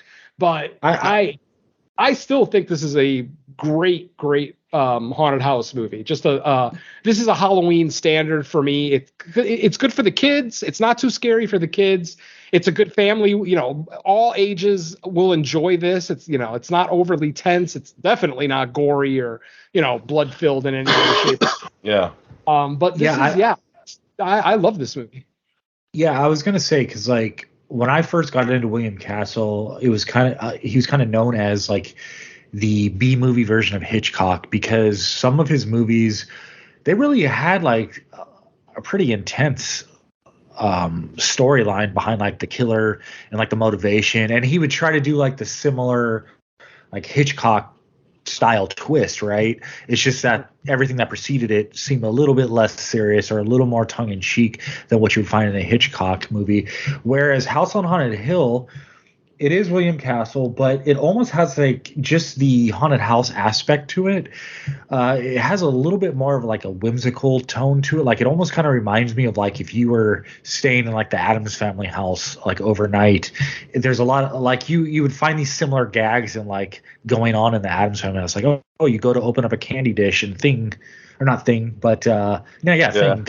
out of it to like scare the candy or scare you to drop your candy, or like you go to hang your jacket in the closet and cousin it's in there. It almost kind of has like that feel to me in this one. It's like a horror comedy, and maybe the comedic aspects have intensified over the years just because of like the evolution of film and what we see portrayed on screen. So maybe that's just unintentional. It's a more sign of the times.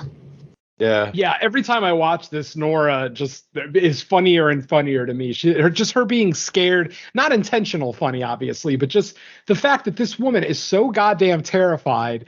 I cannot believe that she needed the money so badly that she was willing to come here, because from the start, she's fucking terrified, already screaming that she wants to leave and blah, blah, blah. It's like, why the hell did you even come here? I know $10,000 back in '59. I think that's equal to $65,000 today. So it's a decent chunk of money. But it's like, if I was scared of the ocean, you couldn't pay me enough to go swimming in the ocean. So I don't understand why this timid little flower decides to go to this famously haunted house just for a little bit of money. It just doesn't make sense. Like I said, I understand the need for money drives people to do crazy things, but I don't know. Like I said, there are certain things that you couldn't pay me enough to do. So I'm kind of surprised, especially with this girl, because, she was a young, attractive girl. Yeah, she might have money problems, but it's like, that's not going to be forever. I don't know. It just felt weird. That's all. Yeah. But overall, I love the movie. I think this is fun. As I've already said, it's a Halloween standard for me. I watch it every October, regardless. And just fun. Fun is the best word I could put to describe this, because it ain't scary. It's mildly tense, but it's just, and if you love Vincent Price, which I adore Vincent Price, it's always great to see him on screen. I've talked about him in my favorite Vincent Price movie, The Last Man on Earth. And, A Comedy of Terrors, I mentioned earlier, that's one of my favorite films of his too. So yeah, my mother instilled a love of Vincent Price with me. My mother was a huge Vincent Price fan. Also Christopher Lee. My mother's favorite Dracula is Christopher Lee. Go figure. So I early on, I got my Christopher Lee and Vincent Price education from my mother. So I'm definitely averse on that. Yeah. My mom, it's so sad that in her later years, my mom isn't really into horror as much as she used to be. My mother got me into horror, folks. I mean, this is a woman who took me, a 10-year-old Mr. Venom, she took to go see Friday the 13th opening night back in 1980 because she couldn't find a babysitter. And you know what? She changed me that night. I became a new person that night. I think I became Mr. Venom that night, if you will. Watching that movie in theaters, being the only kid in the only theater, sitting next to his mother, and just ear to ear grin the entire time. Like I going into it, because this was going to be like my first theatrical horror film. And going into it, I was terrified. My fucking heart was racing. It felt like it was going to jump out of my chest. But literally, as soon as the movie starts, ear to ear grin, and I fucking loved it. And I left that theater a completely different person. So yeah, thanks, Mom. Now, I'm curious, when you say she's not that much into horror, like, is it just modern, or she just doesn't watch it, period? No, not at all. Yeah, like once I hit like 20, 25 years old, she never really, like, to this day, I try to get her to go see like the big new horror movies, like, the Jordan Peele's and the Ari Asters, and yeah, she's just not interested. I think her exact line is, "Life is a horror movie already, so I don't need to watch any in my old age." I think something along those lines is her little catchphrase. Yeah. Well, I can't argue that logic. No, not at all. Yeah, you're right. I just hope that doesn't happen to me. I hope I don't get old and suddenly lose my taste for horror, because I don't like dramas. I mean, I'm a 50-plus-year-old man who doesn't like dramas, so I really hope I die with a horror Blu-ray in my hand.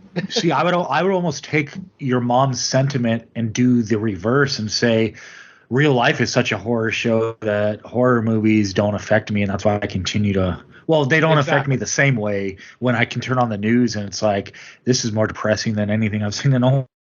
Yeah, exactly. Yeah. So I mean. The horror lover that I am today is because of my mother, and a big part of that was Vincent Price. So yeah, I have an unending love for this movie. I'm not going to call this a 10 out of 10 or a perfect haunted house film by any stretch of the imagination, but I genuinely love it. I think it's a great entry point. Yeah, a great entry point for this era and this style. Yes, because it's not an overcomplicated story. It gets right to the point. An hour and 15 minutes. That's pretty good for a trial run, 100%. Yeah. 13 Ghosts is pretty rad too.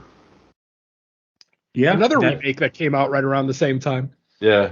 Fucking, because I never actually seen 13 Ghosts until I did that series with Duncan on the William Castles. Oh, I love that movie. And I didn't even know Margaret Hamilton was in that movie. I was fucking like nerding out. It was like watching Doctor Strange in the Multiverse of Madness with the Wicked Witch of the West. And they kept calling her a witch in the movie too. It was great. Yep. And as opposed to the movies we're talking about today, that one actually has a pretty good remake. Yeah, it's fun. What's funny is that it's the special feature that's one of the coolest things. If you buy either the DVD or the Blu-ray, there's a special Biographies feature of all about the the 13 ghosts. Yeah, like what they were in Light. I love that feature. I can't watch 13 Ghosts without watching that feature right after it. It's like I have to. It makes the movie for me. So yeah. Yeah. Speaking of the House on Haunted Hill remake. Well, actually, that one's not as bad as our second movie today, as far as the remakes go. Yeah, I enjoyed it up to a certain part, and I think you know what part I'm talking about. Absolutely, yep. The CGI Jeffrey Combs face. Oh God, yeah. Yeah, out of the remakes of the two films, I remember The Haunting a little bit because Liam Neeson was in that one, right? And Owen Wilson. Unfortunately. Whoa. Yeah. Dude, that cast for that Haunting remake on paper should have been spectacular. Lily Taylor. Owen Wilson, Catherine Zeta-Jones, and the chick who played Nora. Lily Taylor, yeah. Lily Taylor. I mean, on paper, that cast is amazing. Yet they put out one of the shittiest fucking horror movies of the 90s. Well, with that said, I think that's a good way to transition to the original Haunting. Let's do it. 1963, so 4 short years later after our first feature. This one was actually rated G, which is I don't even know how to seriously take the ratings from way back then anyway, but it is rated G. Although this one, hour and 52 minutes, so we're getting a more drawn out, winding story, a little bit more to this one. Hill House has stood for about 90 years and appears haunted. Its inhabitants have always met strange, tragic ends. Now, Dr. John Markway has assembled a team of people who he thinks will prove whether or not the house is haunted. So another kind of setup where it's like, is it or is it not haunted? Is this all being orchestrated by our,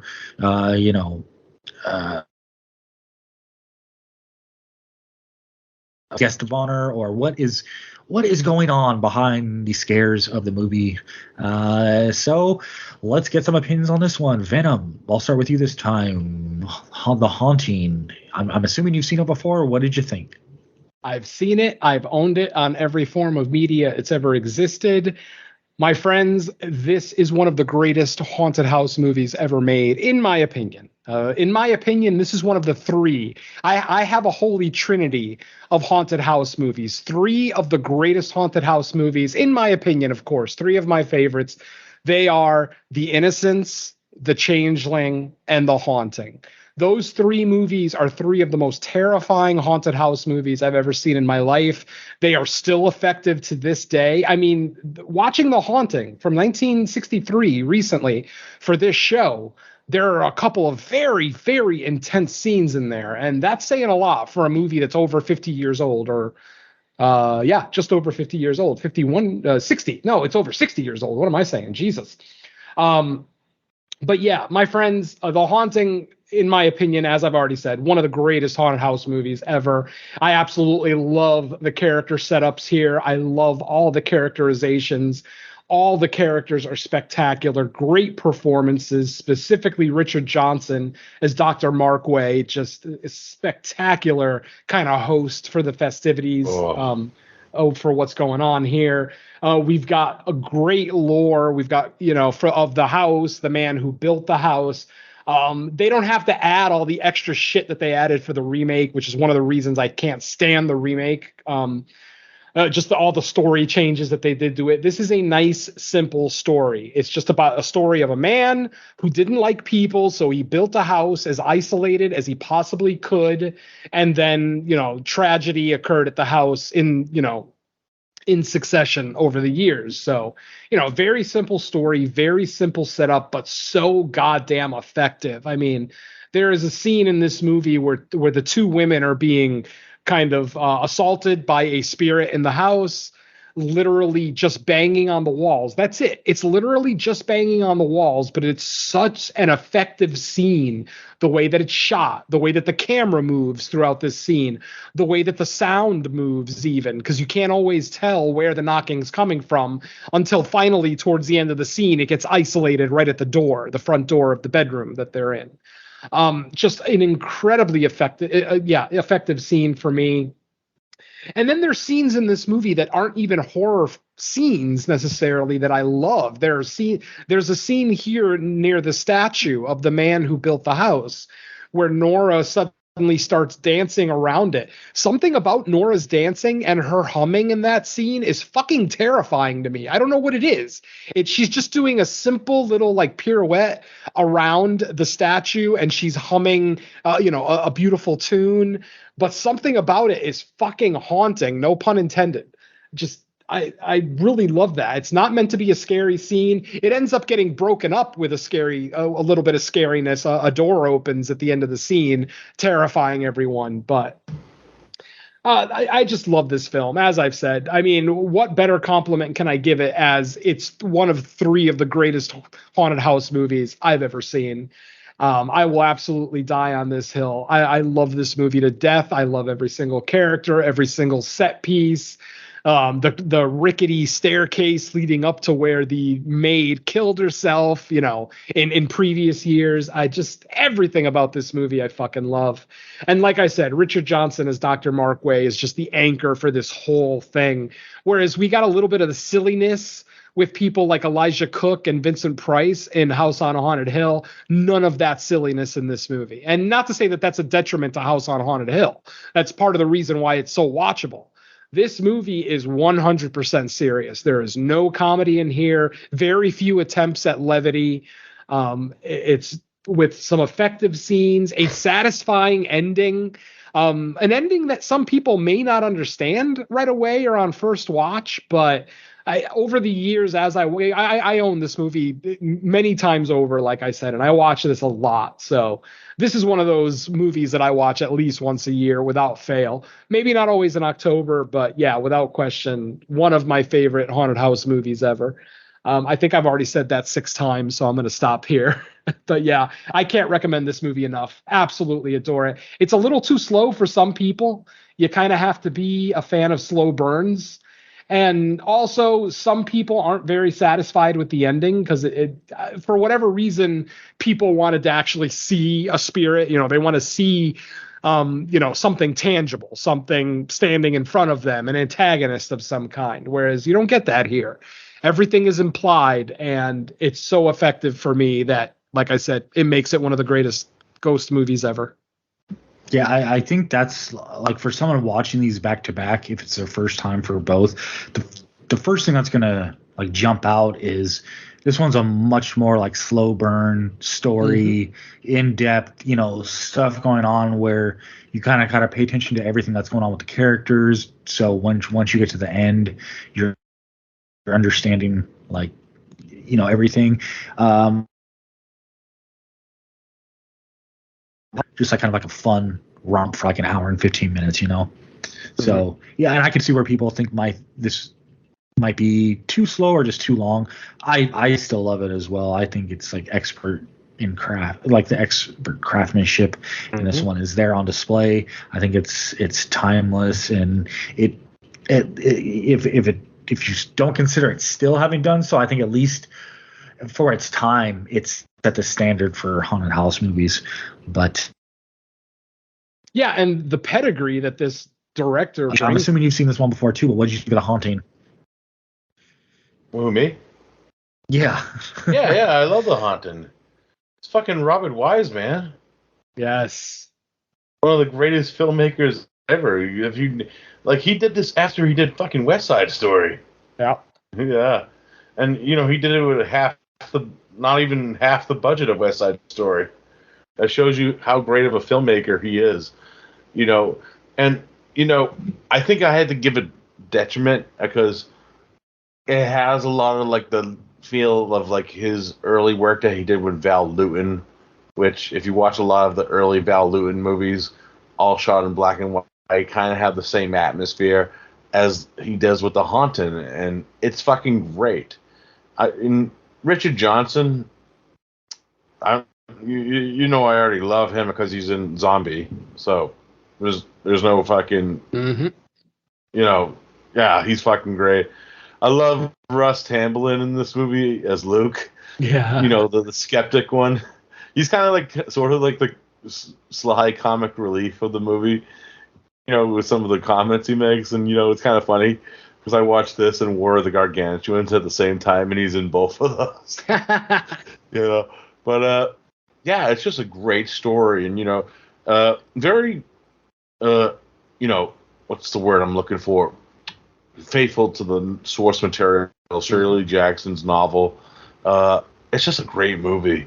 I agree with everything Venom said. I can't really add anything to it because I just love it. I can see why people might not like it as much as I do, because of the things Venom said as well. Mm-hmm. But I think it's a fantastic movie with two great female characters in it too. I love the back and forth between Eleanor and Theodore. It's fucking great. I just love this movie. It's great stuff. Yeah, I mean they even tackle a little bit of like lesbian kind of influences, because obviously there's little lesbian tendencies throughout the movie, not from Theodora, but obviously from her roommate. Or what the hell's her name? Is it Theodora? Theodora's the lesbian one. Yeah. That's right. Yeah. So I mean, Eleanor's the other one. The playful manner that Theodora talks to Eleanor when they're told that that the doctor wants them to stay in the same room. It's so funny because Eleanor is such a good girl that I think she completely missed the innuendo. Like the double entendre there when Theodora was like, "Oh, don't worry, we'll find something fun to do," and then she looks over at Luke and kind of gives a sly smile. Whereas, Eleanor is just completely clueless to what she said. I totally love that that dichotomy there. Yeah, I think that's awesome. And also it's kind of weird because I just actually finally watched the Mike Flanagan TV show. Oh wow! Yeah, like I said, it takes me a while to get to things, and I kind of like how they build the Theodora from that show. Like she's like full blown lesbian, bringing girls home. It was fucking great. That show is fucking awesome.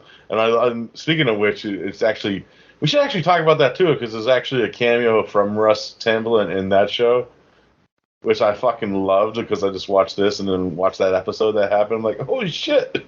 Nice. And he's playing Dr. fucking what's the doctor's name? Lenore or whatever.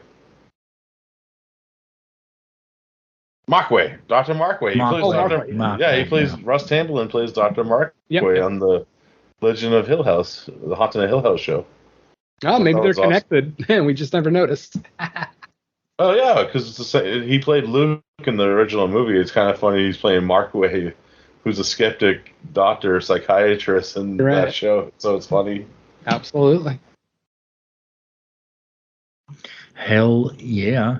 Yeah, I mean, it's one of those, it's just a classic. Like, I don't know what else to say there is that hasn't been said. I thought it would be a good pairing. I mean, I hadn't seen House on Haunted Hill in so long. I was like, what?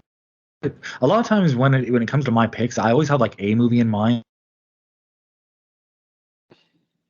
And I was like, well, The Haunting is an absolute classic. I'm pretty sure my hosts or co-hosts have seen this before, but hey, maybe it's time to rewatch them again. It would have been funny if you actually paired it with The Innocents, because I'm watching The Haunting of Bly Manor right now. Nice.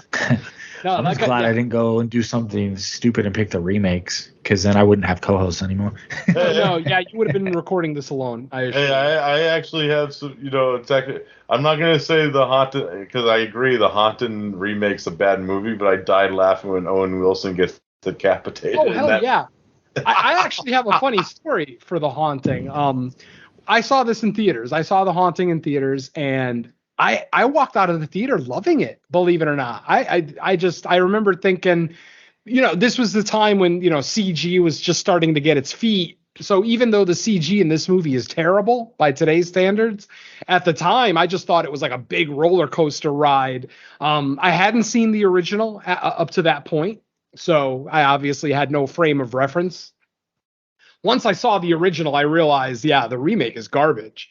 But I think I revisited the remake maybe 10 years after it came out, and that's when I realized, holy shit, what was wrong with me back then?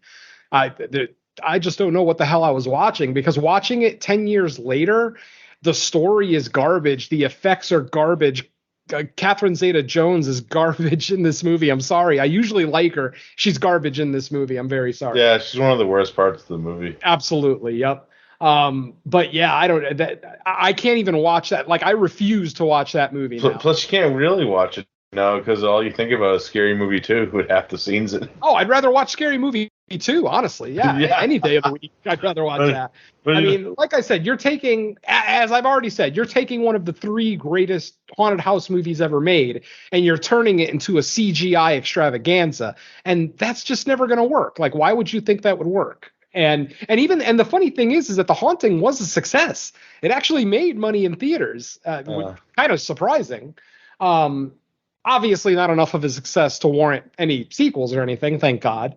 But it actually did make some money. Like I said, it was a pretty big release when it came out. I remember a lot of people were interested in going to see it. It was like a resurgence, because as we've already mentioned, we got the House on Haunted Hill remake right around the same time. 13 Ghosts a little bit after that. So it's like we started getting a resurgence of haunted house remakes, and, with varying degrees of quality again. Some were good, some were bad. And The Haunting, I can make an argument for the original Haunting being the greatest haunted house movie ever made. I could literally have a debate with someone and have a just bullet point list of why I think it is the greatest haunted house movie ever made. And then they go and make the remake, and it's literally one of the worst haunted house remakes ever made. It does such a disservice to the original. Sometimes too, I wonder if people would refuse to watch the original because the remake is so bad. You know what I mean? So hopefully that bad remake from '99 isn't like forcing people not to watch this original. Because if you have not seen this movie, folks, it's definitely not for everyone. I'm not going to sit here and say that every horror genre fan is going to be into this movie. No, it's incredibly slow. The first half of this film is very slow. And even the second half of the film, where there's actual stuff going on, it still might not be enough for modern horror fans. As I've said, there's no visual antagonist in this film. It's a lot of noises, bumps in the night, things moving, blah, blah, blah. That's what you're getting. But the fact that it's still so effective, despite not having all the bells and whistles of a modern haunted house movie, is one of the reasons that it makes it one of the greatest, in my opinion. I could watch this movie anytime, any day of the week. Even at its 2-hour running time, it flies by for me. Always does. So, yeah, it's just an acquired taste. That's all. If someone said they hated this movie, I wouldn't give them too much shit for it. That makes sense why The Haunting turned out the way it did. What's that? Spielberg was the producer. That makes sense. That makes a lot of fucking sense, actually. Because the it's funny, we just finished talking about the concept of spectacle in Nope, and that's exactly what they turned The Haunting remake into. It was a fucking spectacle. There was no story, at least not a good story. Character development was basically zero, story arcs, all of it. It's literally just a CGI extravaganza. If that's what you like, awesome. Apparently back in '99, that's what I liked. But as my taste got a little bit more refined, I realized that movie is just not very good. And like I said, the last time I watched it was maybe 5 to 10 years ago. And that's it. I'm not watching that movie anymore. I refuse. Fucking Spielberg. As long as the original exists and I have a copy of it, there is no reason to watch the remake. Yeah, the remake definitely felt like it suffered from modern audience-itis, where the studios are like, hey, we're going to take this classic property, but what do we got to do to make the modern audiences like it? And took every wrong decision. Decapitate Owen Wilson and have Bruce Dern, who's the best part of the movie. Yeah, exactly like Venom said, spectacle. They figured we'll just make it a big spectacle and the modern audiences will eat it up. Well, no, because without the story, it's... Sadly, though, they are kind of right. The modern audiences did eat it up. Like I said, it was a moderate success. It wasn't a huge success, but it made money. It made its money back. Yeah. It made a profit. And I remember that Friday when I went on opening night, it was sold out. So, I mean, it was successful in the sense that they got butts in the seats. But obviously, 20 plus years later, we look back at it as a joke. Yeah, I remember it was terribly reviewed because that's when I actually followed reviews. Exactly. Yeah. So I knew what I was going to get myself into going. Dude, I was like, yeah, but then Scary Movie 2 came out. I'm like, oh god. Yeah.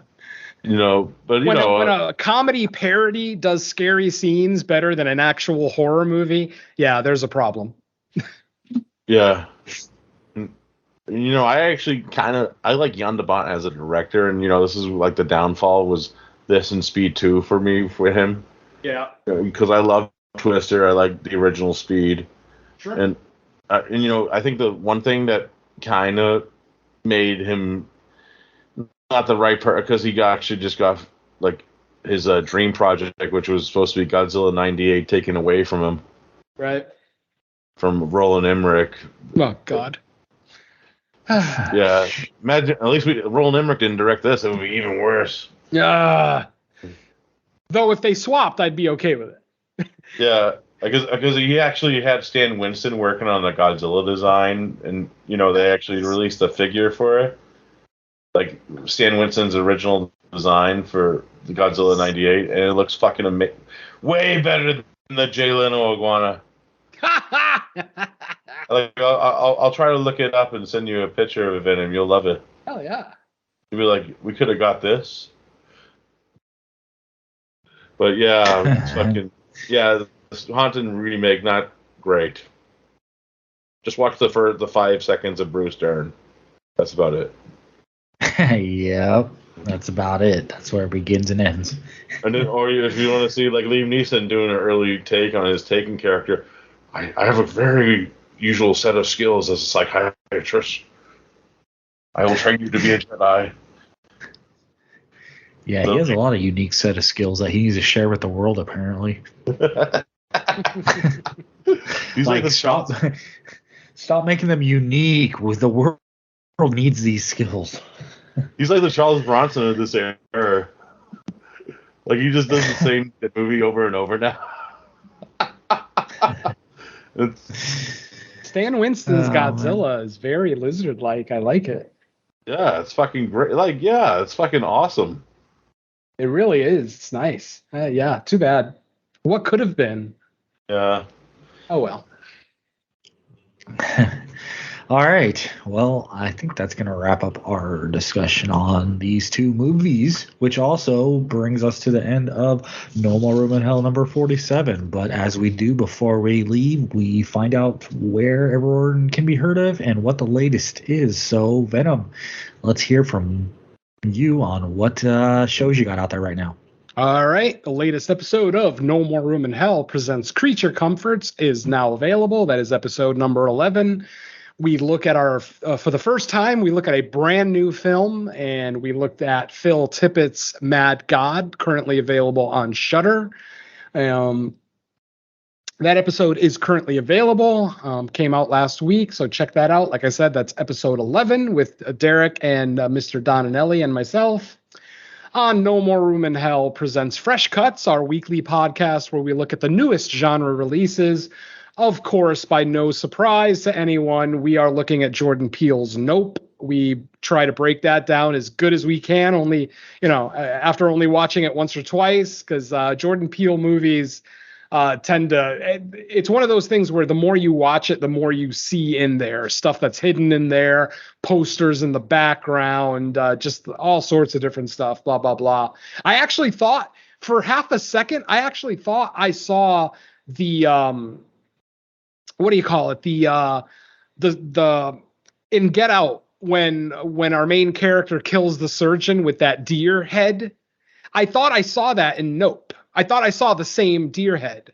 I could be wrong, but for some reason I thought I saw it there on the farm. So for those of you who haven't seen Nope yet or are planning on going to see it again, let me know if I'm right. Tell me if you see that deer head in OJ's house, because I could swear I saw it in there. Anyway, point is, Nope is the latest episode of Fresh Cuts that's available for download.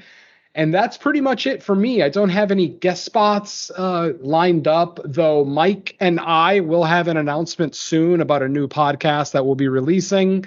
More to come on that in the coming weeks. The non-Derek episodes. It's No More Room in Hell for Derek. All right. Speaking of Derek, what do you got out there for us, Derek? Nothing much. Honestly, it's with my new hours. It's been kind of hard for me to record. It's kind of sucks, but Home Depot. Yeah, but I get to actually wake up at normal times now and eat normally, so it's better for me in the long run. I just got to get used to the schedule.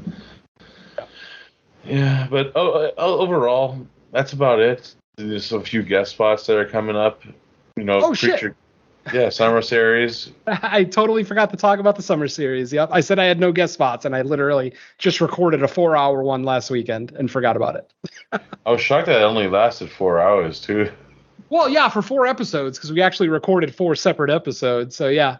Because I didn't know that's how he was doing it. I thought we were just going to do it, all the years on the same episode, kind of the way we've done it in the past. So I was fully expecting to have like 1 6 or 7 hour, session. But then when he said he was going to make them all individual episodes, I wasn't expecting it to even go as long as it did. But yeah, I'm not complaining. I still made it to my poker game, so I'm good. Yeah. Like at least 2 of the episodes, like even like on the next show that we haven't recorded yet, 2 of the episodes are only 1 movie, so it's like fucking in and done, Those are quick, exactly. Even though technically we had one of those this time too, and it still took a half hour. Not the first one, but the second one that we were all in agreement with. I guess we just all had so much to talk about with that particular film that we ended up going over half an hour. Oh yeah. Yeah. Half an hour is not that bad. I do some impressions. It's great. Oh, so good. All right. Well, as far as I go, the only thing I got that hasn't been mentioned is a new sidecast. Watch This Movie, Mike. There's 2 episodes out now. One with guest Doug Tilley, the other with Jamie Sammons, where they're out already? The movie for us to watch. Yeah, the first 2 are up and out and available. On the No More Room in Hell feed? On YouTube, it's all uploaded under one thing. On Dark Discussions Network, I know Phil didn't make its own RSS, so it's either under Fresh Cuts or No More Room in Hell. It's under one of the probably No More Room in Hell because it is tagged with. I'll take a look. It's been a while since I actually looked. Do you know what I mean? Yeah, I mean on YouTube, if you just put No More Room in Hell, the channel should come up. If you I haven't really been listening to podcasts usually too. The new hours, it's kind of sucky, but whatever. Yeah, I mean, it happens. I'm kind of going through a downturn too, just because I'm at home, so I have options to do other things. Yeah, that's kind of like why I like taking my walks before work, because it's about an hour of just solitude. I walk to work, so I usually try to get like an hour in on the journey there, but then it's like, yeah, it's whatever. Or if I'm outside garden, I'll play it on my phone with no headphones on. I don't care. Just pause. For sure. Like I almost listen to like half episodes now because like whatever I can fit in during my walk on 1.5 speed, and then when I get home, I'll start work and I'll intend to listen to the rest of it, and then next thing you know, half the day's gone by and I've had like shows on or movies or whatever. But I just got to get used to like the routine of it in order to work the way back. Yeah, it's either that or music, so it's whatever. Mm-hmm. Depends on my and then the other thing, it kind of came up earlier in the show, but I was on an episode of this year's summer series talking about the year 1990. The matchup was Exorcist 3 versus Tremors, which would go forward as the number 3 on the list. I will keep everyone in suspense. And then I am coming back for another episode, but I won't name the year because until it airs, I should probably just keep it more of a secret. But, I mean, it's not a secret that I'm coming back to another year because Duncan mentions it on that episode. But other than that, yeah, that's it for me. Venom mentioned the new show in the works, so I'll leave that to him when he wants to announce further. But other than that, that's all I got. Make Derek watch this movie. In our rotation, who's up next as far as picks go? That's me. Venom, all right. And I already know what we're doing. I was going to say, it's been a while since we recorded, so you might have had enough time to think about it. I absolutely have. Let me pull them up here. I just forget the years exactly because I like to. One is we're kind of doing the horror cast thing where we're going to look at one older one and one new one. But let's see. It is Bill, the science guy. Okay, so for the next episode of No More Room in Hell, we're going to be looking at facial trauma. horror facial trauma. We're going to be looking at 1960s Eyes Without a Face and 2015's Good Night Mommy. Oh, Two boy. movies I fucking love. So this is going to be a fun episode. And I love facial trauma. I love fucking people's faces up. So yeah. Your eyes without a face. Yeah. Hey, well, should we announce that we'll have Billy Idol as a guest, or should we keep that a secret? Nah, we'll keep it a secret. I'm gonna do the impression the whole show. You know that now. Yeah. But actually, Eyes Without a Face is actually a request. It's a listener request from a friend of mine. A friend of mine from San Diego. Hello, Lucy Gutierrez. She's actually a listener of mine for a few years, and she brought up that it's a very underappreciated horror movie, and she's very curious to see what we think of it. So there you go. Oh, that's cool. Yeah. Your request. We have an actual listener. So give me your request. I'll pick like Chopping Mall 7. Hey, I've been saying that for years, folks. If hit us up on Facebook or Twitter, if there's a movie you want to see us talk about, tell us. Yeah, even if it's just one, we'll try to find something to match up with it. Either that, or I already know what I'm doing the next episode already, but I'll keep it on the next. My friend's request was Eyes Without a Face. I just decided to pair it with Good Night Mommy because I haven't watched it in a while, and that just gives me a reason to watch it. Good night, Mommy. Yeah, that's there you great. go. You got your homework for next episode. Yeah, and there's always more room in hell. I actually already did an episode on Good Night Mommy too. So. Oh, there you go. You're ahead of the game. They Are Here podcast. Nice. Sweet. All right. Well, thank you everybody for listening to No More Room in Hell, number 47. We will try, I promise, to get 48 out sooner, but you know how it goes. Things happen. Life happens. Yeah. With that said, thanks for listening. We will catch you all next time. Let's say good night from hell. Good night, Mommy. Oh, wait, that's next time. Good night. Good night, folks. And remember, never ever buy grandma roller skates. Good night, folks. Mind the big tub of acid under your house. Yeah. That's like the scene in the fucking zombie movie we watched, Island of the Living Dead, where it had the self-destruct button with no cover.